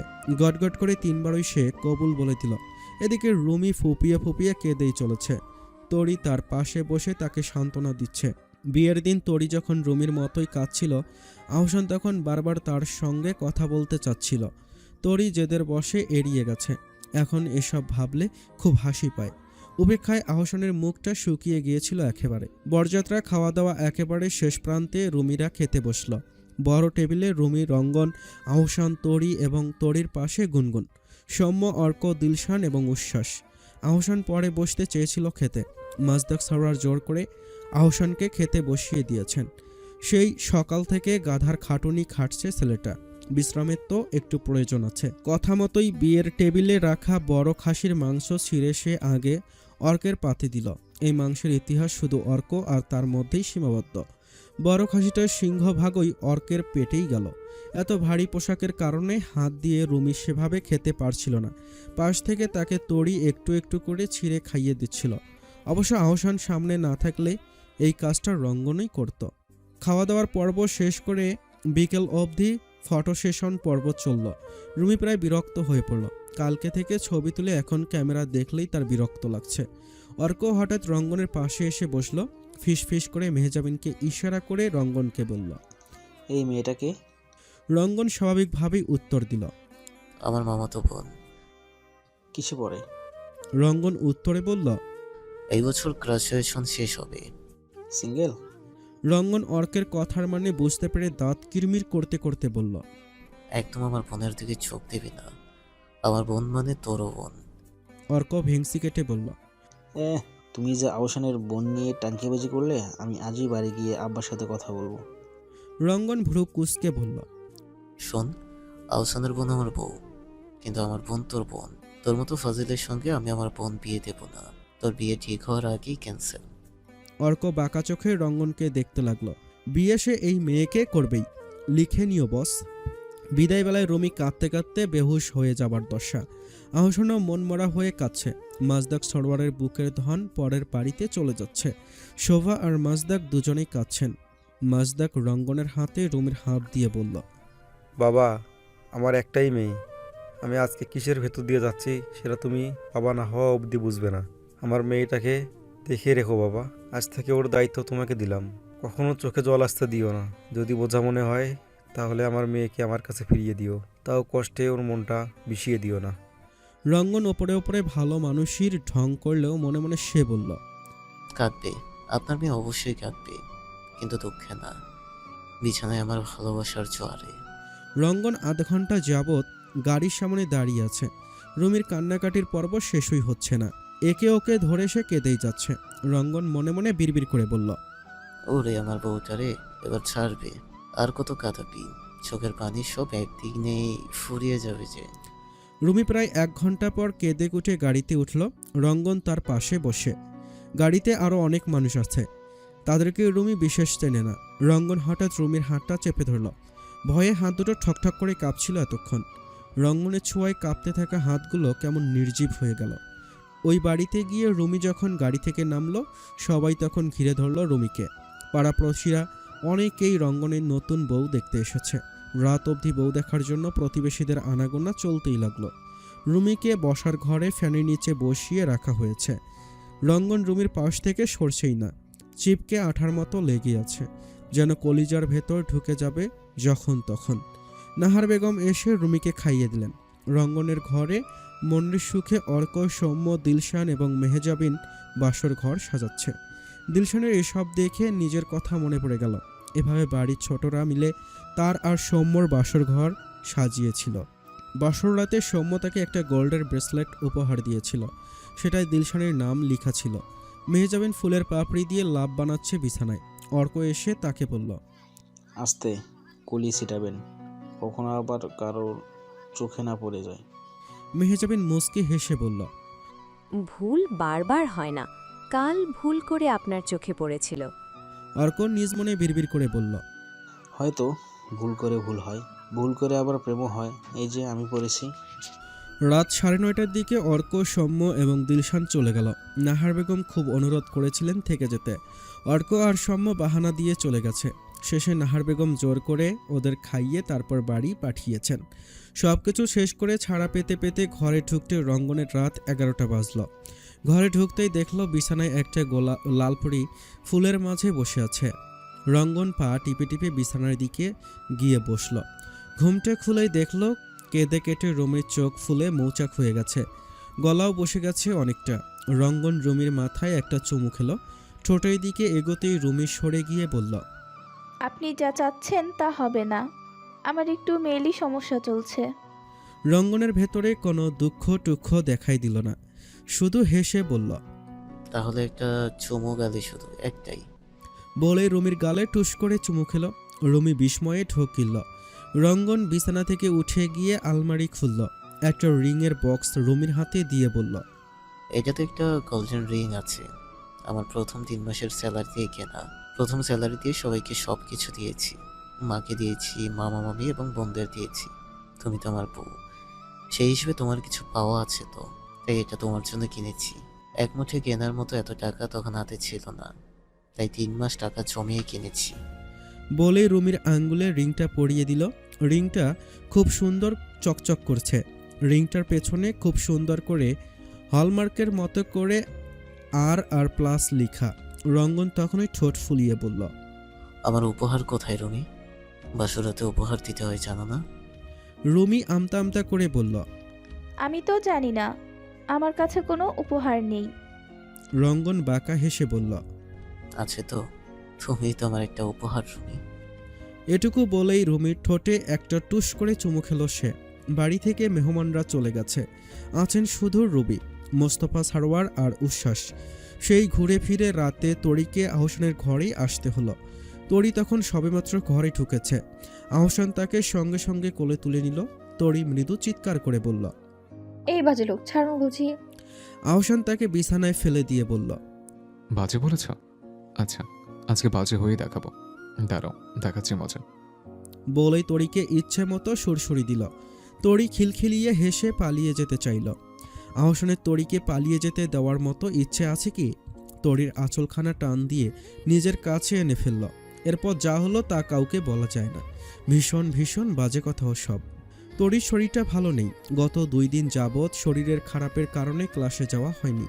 উচ্ছ্বাসরা অনেকদিন পর বাড়িতে এসেছিল বিধায় অনেকগুলো দিন ছিল, তাই এই বাহানায় তরি ক্লাস মিস করেছে।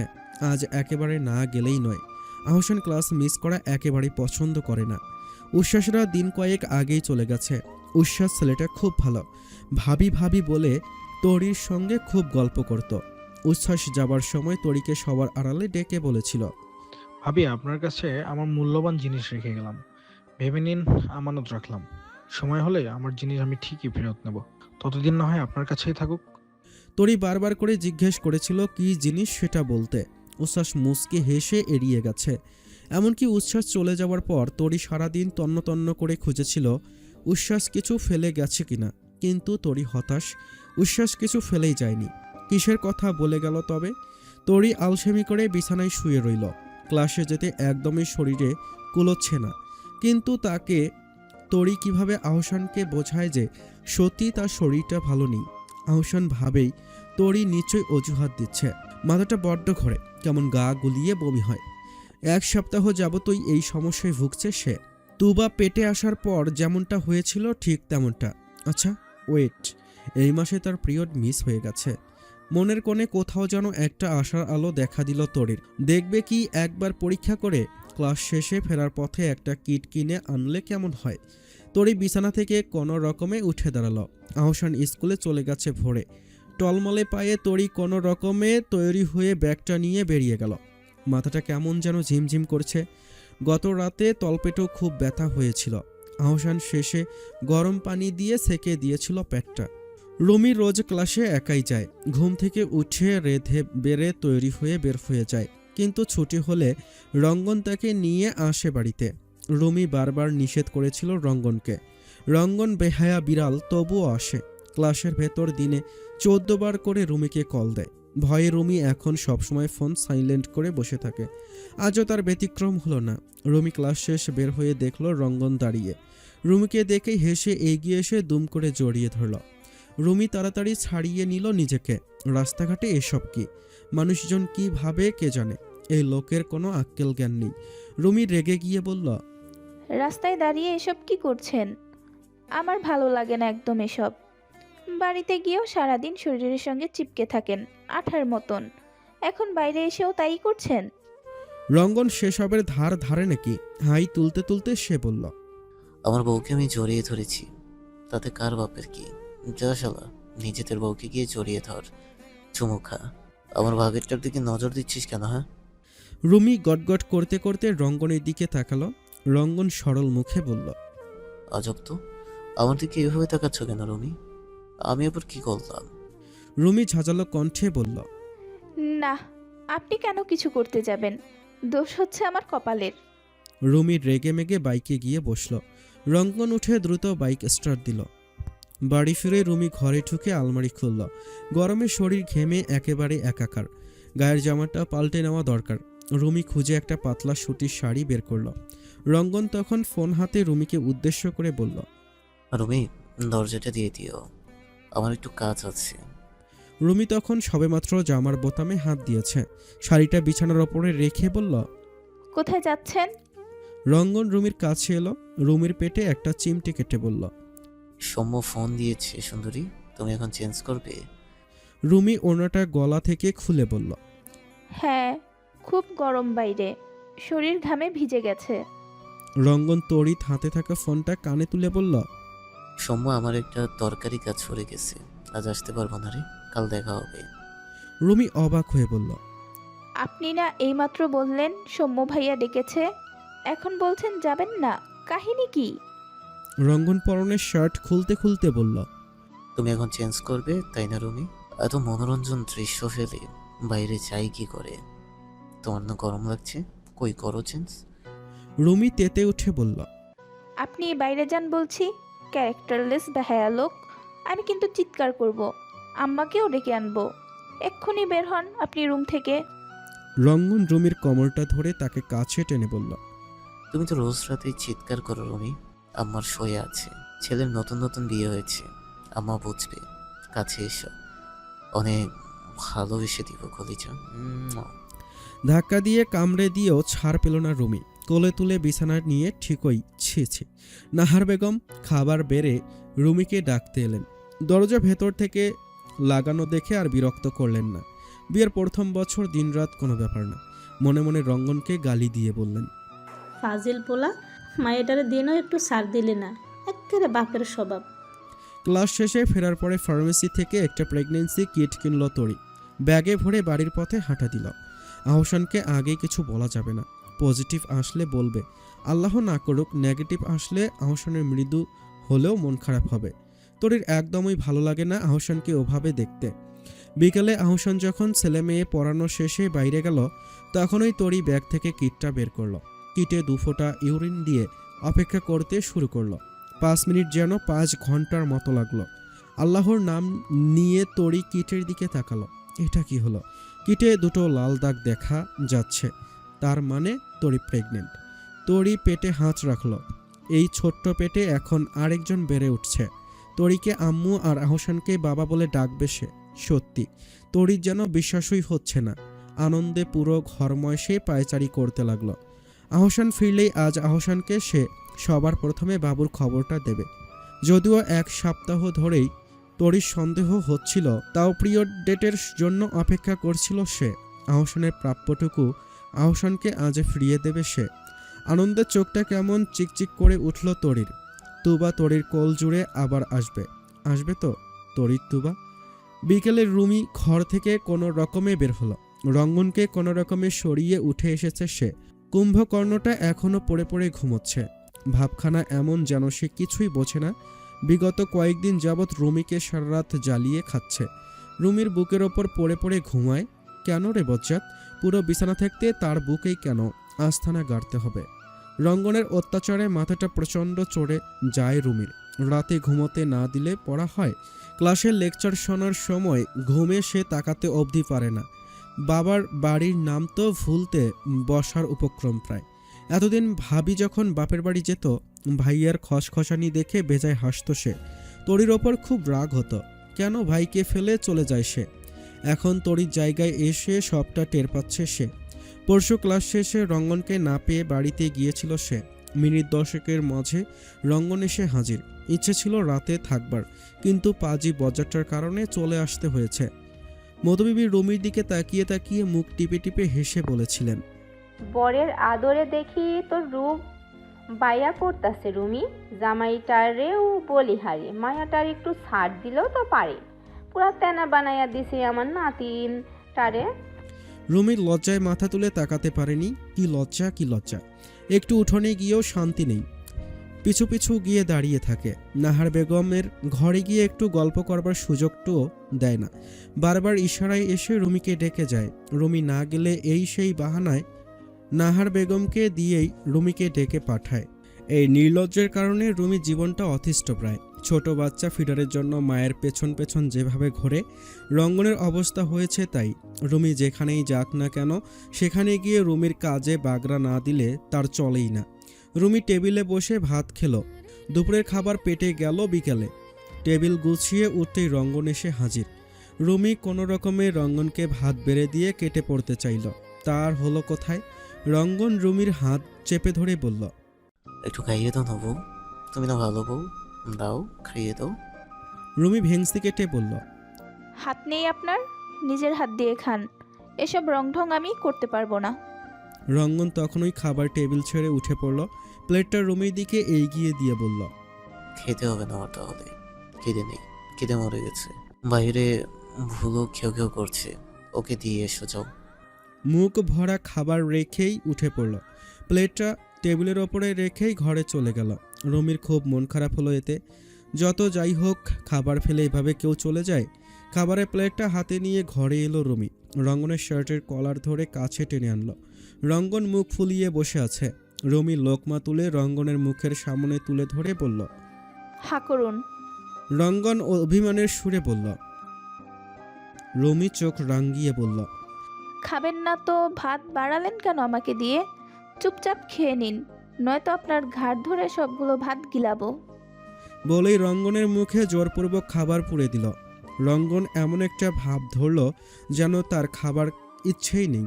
রুমি তাকে জোর করে ধরে খাওয়াচ্ছে। রুমি তো জানে না এটা রুমির হাতে খাওয়ার জন্য তারই চাল। রঙ্গনকে খাইয়ে দিয়ে রুমি দুপুরে বের করে রাখা শাড়িটা নিয়ে গোসলখানার দিকে ছুটল।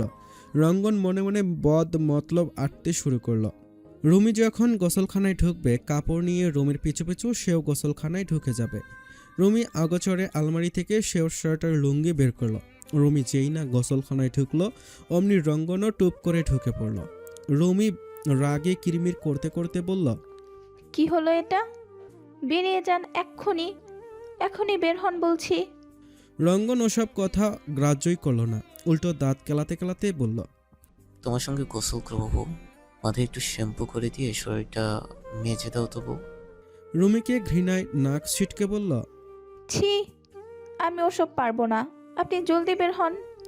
রঙ্গন শার্টটা খুলে গায়ে পানি ঢালল। সাবান আর শরীর মাজনিটা রুমির হাতে দিয়ে বলল, তোমার তুলতুলে হাতে দিয়ে আমারটা শরীরটা মেজে ধন্য করে দাও আমার রুমি, দাও না বউ। রুমি মিষ্টি হেসে বলল, দিচ্ছি, আগে পিঠে সাবান ডলে দিচ্ছি, আপনি একটু সামনের দিকে ঘুরে দাঁড়ান। রঙ্গন খুশি মনে সামনে ঘুরে তাকাতেই রুমি রঙ্গনের পিঠে ইয়া বড় নখের আঁচড় কেটে দরজা দিয়ে বাইরে বের হয়ে পালালো। পালানোর সময় গোসলখানার বাইরে থেকে দরজার সিটকিনি লাগিয়ে লাইটটা বন্ধ করে দিল। বিকাল ছিল বলে গোসলখানার বেলটিনিটার থেকে পর্যাপ্ত আলো ভেতরে আসছিল বলে রঙ্গন এই যাত্রায় বেঁচে গেল। দরজার ওপাশ থেকে বারবার রুমি রুমি বলে চিৎকার করতে লাগলো। রুমি এসব শোনার সময় নেই।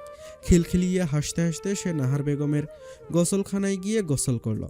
আরও এসো রুমির সঙ্গে গোসল করার স্বাদ নিয়ে একেবারে জন্মের শিক্ষা হয়েছে বটটার।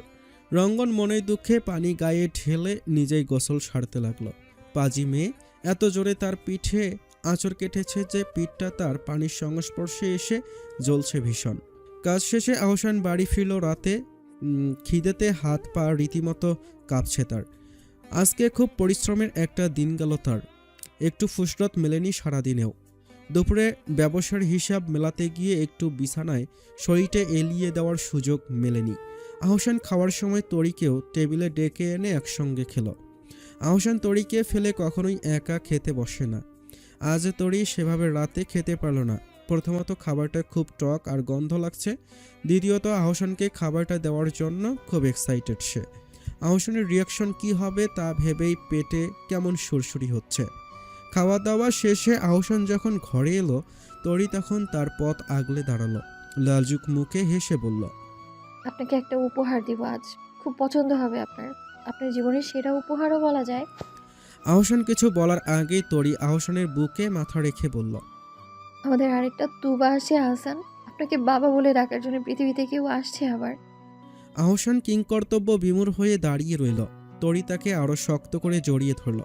আহসানের কি যে হলো, শক্তপোক্ত আহসান তরিকে জড়িয়ে ধরে ফুপিয়ে কেঁদে উঠল, ঠিক যেন ছোট্ট একটা বিড়ালের বাচ্চা। তরি নরম সুরে বলল, আপনার প্রাপ্য আজ আপনাকে ফিরিয়ে দিলাম আহসান। আমার ভুলে আপনি এক সুন্দর সুখ থেকে বঞ্চিত হয়েছিলেন। দীর্ঘদিন অনুতপ্ত হয়ে পড়েছি আমি। এখন থেকে আর নয়, বাবুর সঙ্গে আনন্দে দিন কাটাবো আমরা। আহসান চোখ মুছে তরিকে আরো শক্ত করে চেপে ধরে বলল, ভুল বলেছে তোরে। তুবা তার বরাদ্দের রিজেক্ট নিয়ে এসেছিল, হায়াত শেষ, তাই তুবাও চলে গেছে।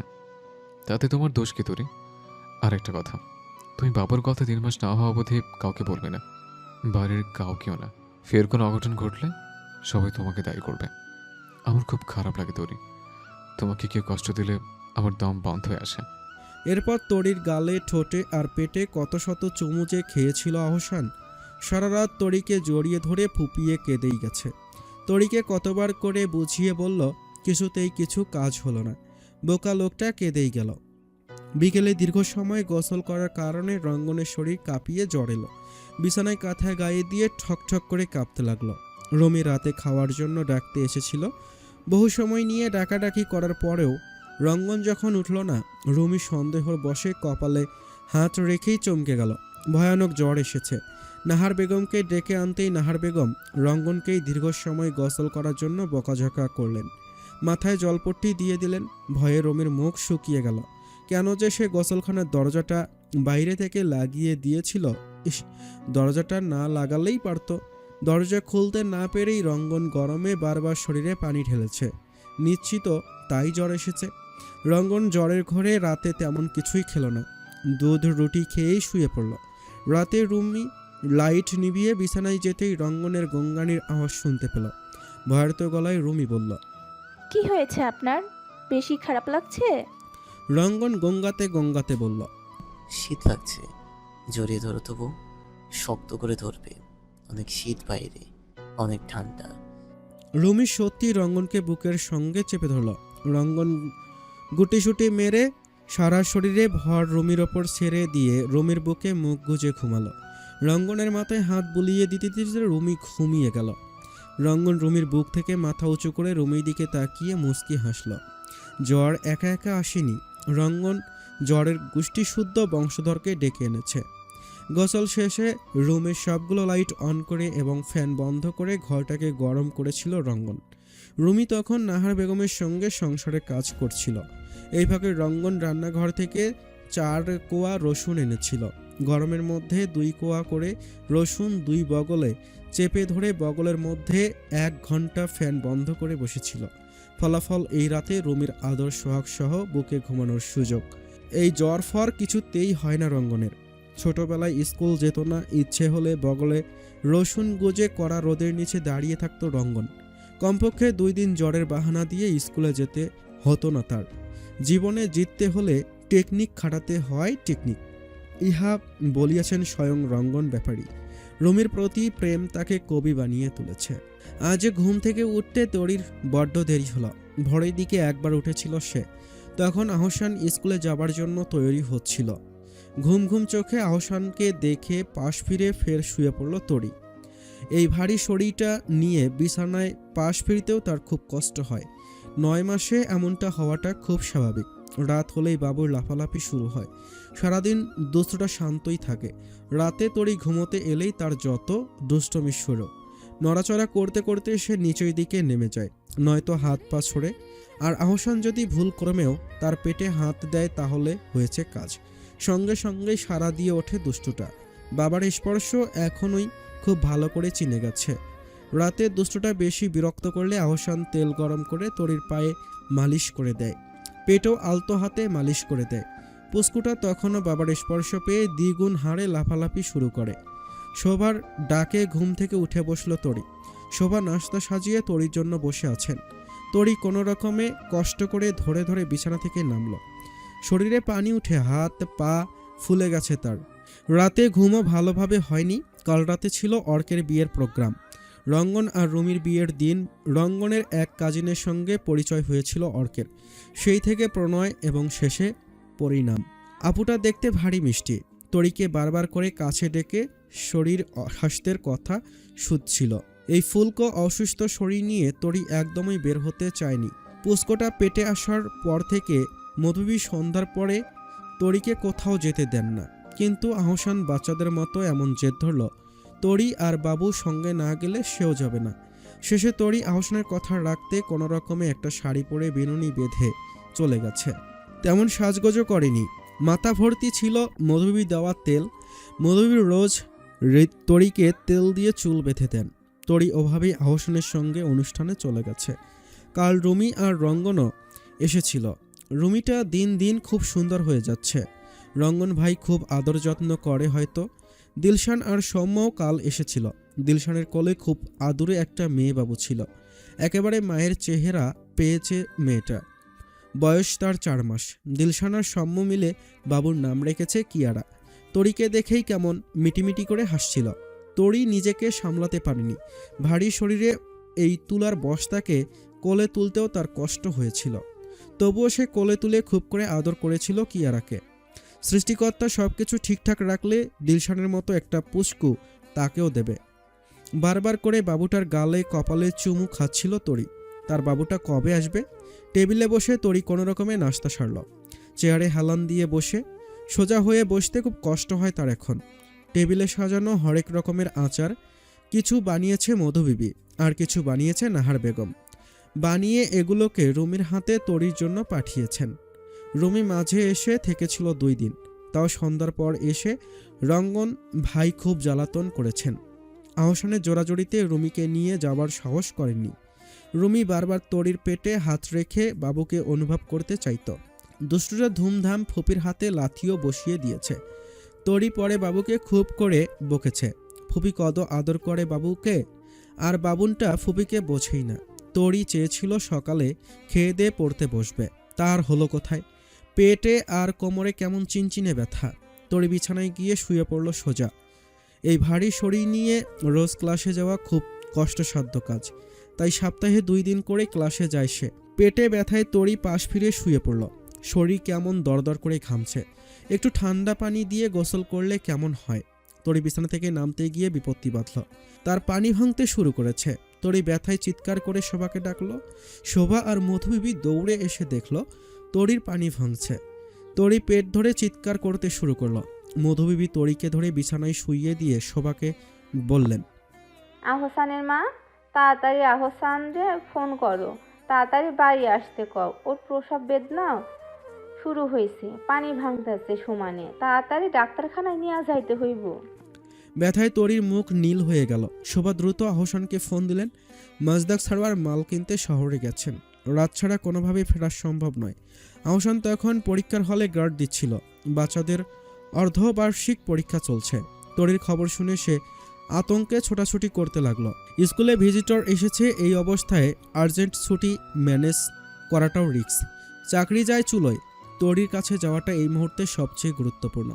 আহসান হন্য হয়ে ছুটির জন্য দৌড়দৌড়ি করতে লাগলো। গত 1 ঘন্টা যাবৎ আহসানের আসার কোনো নাম নেই। তরি ব্যথায় চিৎকার করে কেঁদেই যাচ্ছে। চোখ থেকে টপ টপ করে পানি পড়ছে।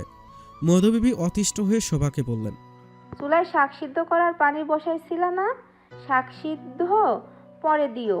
বালতিতে কইরা গরম পানিটা নিয়ে আসো। সাথে পরিষ্কার একটা কাপড় আনবা, একটা ব্লেড আইনো মনে কইরা। শোভা আঁতকে উঠে বললেন, কি করবেন আম্মা এসব দিয়ে? আহসান তো আসছেই, একটু ধৈর্য ধরুন না আম্মা। মধুবিবি তরির মাথায় হাত বুলিয়ে দিতে দিতে বললেন, তোমার পোলা গত 1 ঘন্টা যাবৎ আইতেই আছে। মায়াটারে কতক্ষণ ধইরা ফালাইয়া রাখবা এমনে? তোমারে যা কইছি তাই করো, একটু চেষ্টা কইরা দেখি। হইলে হইব, না হইলে নাই। উচ্ছ্বাসও তো আমার হাতেই হইছে। শোভা মধুবিবির বলে দেওয়া জিনিসগুলো জোগাড় করে দিলেন। মধুবিবি ইতোমধ্যে কার্যক্রম শুরু করেছেন। তরিকে বারবার করে বলছেন, মাগো তুমি জোরে চাপ দাও, আল্লাহর নাম নিয়ে চাপ দাও, আল্লাহ সব ঠিক কইরা দিব। তরি মাঝে একবার জ্ঞান হারিয়ে ফেলেছিল। ব্যথার তীব্রতায় তার জ্ঞান এসেছে কোনো রকমে। মধুবীর কথা মতো শরীরের সমস্ত জোর দিয়ে সে চেষ্টা করতে লাগলো, হচ্ছে না। একটা সময় পর তরি বুঝতে পারলো সে আর পারছে না। শেষবার চেষ্টা করে সে বড় বড় দম নিতে লাগলো, বারবার বড় বড় ফু দিয়ে ব্যথা সামলাবার চেষ্টা করতে লাগলো। তখনই ঘটল এক মিরাক্কেল। চিকন মিহিসুরে একটা বাচ্চার কান্না শুধু কানে গেল তরির। রক্তক্ষরণ ও মানসিক ধকল সামলাতে না পেরে তরি জ্ঞান হারালো। মধুবিবি বাচ্চাটাকে সাবধানে বের করে দেখলেন এটা একটা ছেলেবাবু। মধুবিবি আস্তে করে বাচ্চাটার পিঠে চাপড়ে মারতেই ঠোঁট ফুলিয়ে কেঁদে উঠল সে। কত শত অভিমান নিয়েই যেন সে পৃথিবীতে এসেছে। ঠোঁট দুটো হয়েছে একেবারে বাবার মতো। অনেক চেষ্টার পর 1 ঘন্টা পর ছুটি ম্যানেজ করতে পারলো আহসান। গার্ডের দায়িত্ব আরেকজনকে বুঝিয়ে দিয়ে আস্তে আস্তে লাগলো আরও আধ ঘন্টা। ভয়ে হাত পা উভয়ই কাঁপছে আহসানের। কি যে হচ্ছে! তরি ঠিক থাকলেই হয়। বাড়িতে ঢুকতেই বাচ্চার কান্নার স্বর শুনতে পেয়ে থমকে গেল আহসান। ড্রয়িং রুমে বড় ছড়ানো বালতিতে একটা ছোট্ট বাবুকে গোসল করাচ্ছে মধুবিবি। আহসানের শরীরের লোম দাঁড়িয়ে গেল। বাবুটাকে তার আর তরির বাবু? পরক্ষণেই মাথায় এলো তরি কোথায়। আহসান দৌড়ে ঘরের দিকে ছুটে গেল। মধুবিবিকে বাবুটাকে পরিষ্কার করতে করতে বললেন, কেমন বাপ তোর দেখ বাবু, তোর দিকে ফিরাও তাকাইলো না। বাচ্চাটা এত সব বুঝলো না, তার খিদে পেয়েছে। চিৎকার করে সে সেটাই জানান দিতে চাইল। শোভা তরির জামাকাপড় পাল্টে দিয়েছে। মেয়েটা বেহুশের মতো ঘুমোচ্ছে। আহসান তরিকে দেখেই দৌড়ে গিয়ে তাকে ওঠাতে চাইল। বারবার করে বলল, এই তরি, কি হয়েছে? তোমার চোখ খোলো না। তরি, ওঠো না। রাগ করেছ? ভুলে গেছে? মাফ করে দাও। ভুলে গেছে আমার লক্ষ্মীতে। শোভা আহসানকে ফিস ফিস করে বলল, ওকে বিরক্ত করিস না, একটু বিশ্রাম নিতে দে। একটু আগে যা ধকল গেল, রক্ত তো কম যায়নি শরীর থেকে। সত্যই নিরিবিলি একটু ঘুমাক মেয়েটা। আহসানের মন সায় দিল না। তরির পাশ থেকে সে উঠলই না। প্রচণ্ড অনুতাপে ভুগছে সে। তরির জীবনে যেই মুহূর্তে সবচেয়ে বেশি তাকেই প্রয়োজন ছিল, সেই সময়েই পাশে থাকতে পারেনি সে। কিভাবে মাফ করবে নিজেকে সে? রুমি আজ ক্লাসে যায়নি। কি জানি সকালে ঘুম থেকে উঠে ক্লাসে যেতে একদমই ইচ্ছে হয়নি। এমনিতে কখনো সে বিনা কারণে ক্লাস মিস করে না, তবে মাঝে মধ্যে একটু ফাঁকিবাজি করে আর কি। আর এসব বাজে অভ্যাস হয়েছে তার রঙ্গনের সঙ্গে থেকে থেকে। নিজে একটা বদ। রুমির মাথায়ও কী সব বদবুদ্ধি ঢোকাচ্ছে আজকাল। রঙ্গন কাল রাতে ছোট্ট মাছ এনেছে, রাতে কাটা হয়নি বিধায় রুমি উপরে সেগুলো নিয়ে বসল। আজকের রান্না শেষ তার। মাছগুলো কালকে আলুকুচি করে তার সঙ্গে ঝোলের মতো করে রাঁধবে রুমি। রঙ্গন স্কুল থেকে ফিরেই দেখল রুমি রান্নাঘরে মাছ কাটছে। বারবার রান্নাঘরের আশেপাশে ঘোরাঘুরি করতে লাগলো সে। রুমিটা কি যে বোকা! বর কাজ থেকে বাড়ি ফিরলে ঘরের দিকটায় একটু এলে কি হয়, সারাদিন শুধু সংসারের কাজ নিয়ে পড়ে থাকে। এদিকে রঙ্গন যে বউয়ের ভালোবাসার অভাবে শুকিয়ে মরছে, সেদিকে একটুও খেয়াল নেই। রঙ্গন এবার রান্নাঘরে রুমির সামনে গিয়ে বসে বলল, তাড়াতাড়ি কাজ শেষ করে ঘরে এসো, আমার দরকারি একটা কাজ আছে তোমাকে দিয়ে। রুমি বেশ ভালো করেই জানে এই কথার মানে। মাছ কুটতে কুটতে সে বলল, পারবো না, অনেক মাছ, কুটতে সময় লাগবে। রঙ্গন আর অপেক্ষা করল না, আরেকটা বটি নিয়ে এসে রুমির সঙ্গে মাছ কুটতে বসে গেল। যত দ্রুত মাছ কুটা শেষ হবে, তত তাড়াতাড়ি বউটাকে ঘরে নিয়ে আদর সোহাগ করতে পারবে সে। এভাবে সত্যি মাছ খুব তাড়াতাড়ি কাটা শেষ হয়ে গেল। রুমি বটিগুলো ধুয়ে রাখার সময়ই হঠাৎ নাহার বেগম দৌড়ে এসে বললেন, বউ তাড়াতাড়ি বাইর হও, তোমার আম্মাই ফোন দিয়েছিল, তোমার ভাবির একটা পোলা হয়েছে। রুমি চমকিত হয়ে কথা বলতে ভুলেই গেল সে ফুফি হয়েছে। বাবু এসেছে। বাবু! তরির জ্ঞান ফিরল ভর দুপুরে। তরি কোনো রকমে চোখ মেলে তাকাতেই দেখল আহসান চিন্তিত মুখে তার দিকে তাকিয়ে আছে। তরি তৎক্ষণাৎ বলল, বাবু কোথায়? আমাদের বাবু?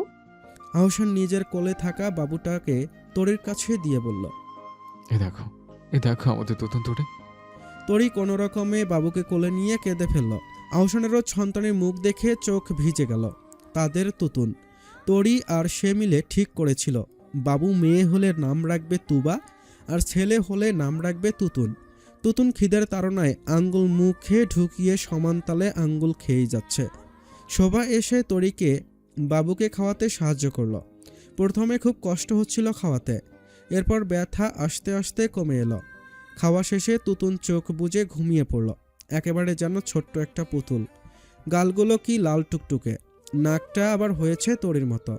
মধুবিবি এসে আহসানকে বললেন, পোলা হয়েছে, আজান দিবি না হোসান? উঠ, দাঁড়া, আজান দে বাবুর কানে। আহসান আলতো হাতে বাবুকে কোলে তুলে বাবুর কানে আজান দিল।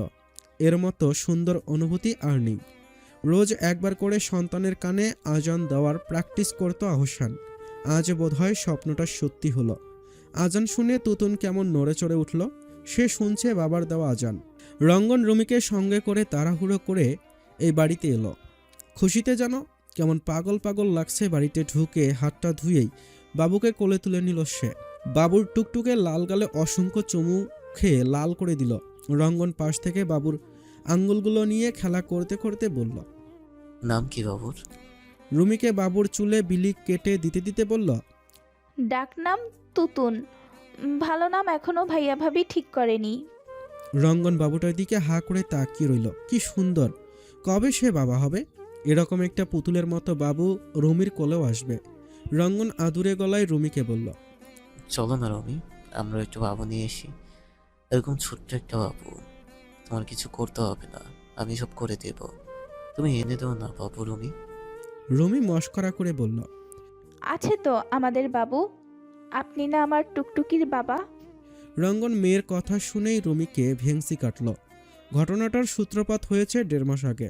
ক্লাস শেষে রুমিকে নিয়ে বাড়ি ফেরার পথে রাস্তায় এক বিড়াল ছানাকে পেয়ে সেটাকে ঘরে তুলে এনেছে রুমি। সেটা নিয়েই আদিক্ষেতার শেষ নেই। সারাদিন ওটাকে কোলে নিয়ে বসে থাকে। নাম দিয়েছে আবার টুকটুকি। সারাদিন টুকটুকির বাবা বলে রঙ্গনের মাথা খায়।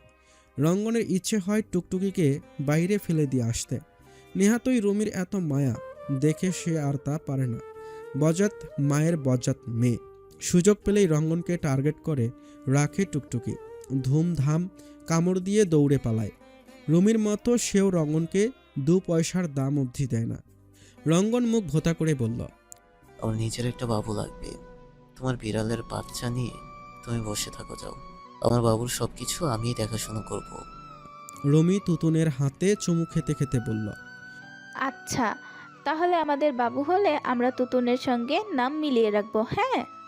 রঙ্গন ভ্রু কুঁচকে বলল, আমার বাবুর নাম আমি রাখবো। আমার বাবুর নাম হবে সৈয়দ কামাল উদ্দিন জামাল চৌধুরী বিন সুলতান ইবনে আব্দুল মুজাহিদ দেওয়ান ব্যাপারী। রুমি নামের বহর শুনে ঝাটকা খেল। এত বড় নাম ডাকতে গিয়ে মানুষ অক্কা পাবে। এই আধ পাগলটারও বলিহারি। নাম রাখার কি ছিঁড়ি স্যাহ। সন্ধ্যাবেলা বাবুকে খাওয়ানো মাত্রই সে ঘুমিয়ে গেল। রুমি আর রঙ্গন একটু আগে চলে গেছে। আহসান তখন ঘরে এলো। তার 2 হাতে তুতুনের জন্য কেনা নিত্য প্রয়োজনীয় সামগ্রী। আগের বারের দুর্ঘটনায় এবার আগে থেকে বাবুর জন্য কিছুই কেনা হয়নি। তাড়াহুড়ো করে এখন সব কেনা হলো। আহসান বিছানায় এসে তুতুন আর তুতুনের আম্মুর মাথায় চুমু খেল। ঘুমন্ত তুতুনকে তরির কোল থেকে সরিয়ে নিজে কোলে তুলে নিল। তরির দিকে তাকিয়ে আহত সুরে বলল, আজকের দিনটার জন্য কখনো নিজেকে মাফ করতে পারবো না তরি। তোমার সবচেয়ে গুরুত্বপূর্ণ সময়টাতে তোমার বাসায় থাকতে পারলাম না। আমি অনেক চেষ্টা করেছিলাম, কিছুতেই পারলাম না। আমাকে ক্ষমা করে দিও পারলে। তরি আহসানের মাথায় হাত বুলিয়ে দিয়ে বলল, আপনি চেষ্টা করেছেন, পারেননি। রিজিকে যা ছিল তাই হয়েছে। আপনাকে কেন ও কারণে দোষ দিব? আপনারও তো কাজ আছে, আপনি কাজ করেন। আমার আর তুতুনের জন্যই তো করেন। আমি আপনার উপর একটু রাগ করিনি তুতুনের বাবা। আর তুতুনও বলেছে বাবাকে সে খুব ভালোবাসে। বাবার উপর তুতুন শোনা একদম রাগ করতেই পারে না। আহসান তুতুনের দিকে তাকিয়ে চোখ মুছল। কি ছোট্ট ছোট্ট হাত তার, নরম গোলগাল মুখ, চেহারায় আবছা তরির মতো একটা আদল। গায়ের রংটা তরি কিংবা তার কারোর মতোই হয়নি, হয়েছে দাদার মতো ধবধবে ফর্সা। আহসান তুতুনের মাথায় হাত বুলিয়ে দিতে দিতে বলল, তুমি আমার জীবনে ফুল হয়ে এসেছিলে তরি। ফুলের বিপরীতে কখন যে তুমি আমার জীবনটাকে মস্ত ফুল বাগানে পরিণত করলে কে জানে। কখন করলে এই কাজ তরি? তরির নতমুখে লজ্জায় মাথা নামিয়ে ফেলল। তবে কি সে ফুল হতে পারে? সে যদি ফুল হয় তবে আহসান মালিক। আম্মু বাবার প্রেমালাপের মাঝেই তুতুন জেগে উঠল, কিন্তু একটুও কাঁদল না। ড্যাব ড্যাব করে তাকিয়ে হাতখানা মুখে পুরে আম্মু আর বাবার কথা শুনতে লাগলো। ভাবখানা এমন যেন সে সব বোঝে। দুষ্টু একটা। হ্যালো বন্ধুরা, কেমন লাগলো গল্পটি অবশ্যই কমেন্ট করে জানাবেন। সেই সঙ্গে আমাদের চ্যানেলে নতুন হয়ে থাকলে চ্যানেলের সাবস্ক্রাইব করে আমাদের সঙ্গে থাকবেন। ধন্যবাদ সকলকে। আল্লাহ হাফিজ।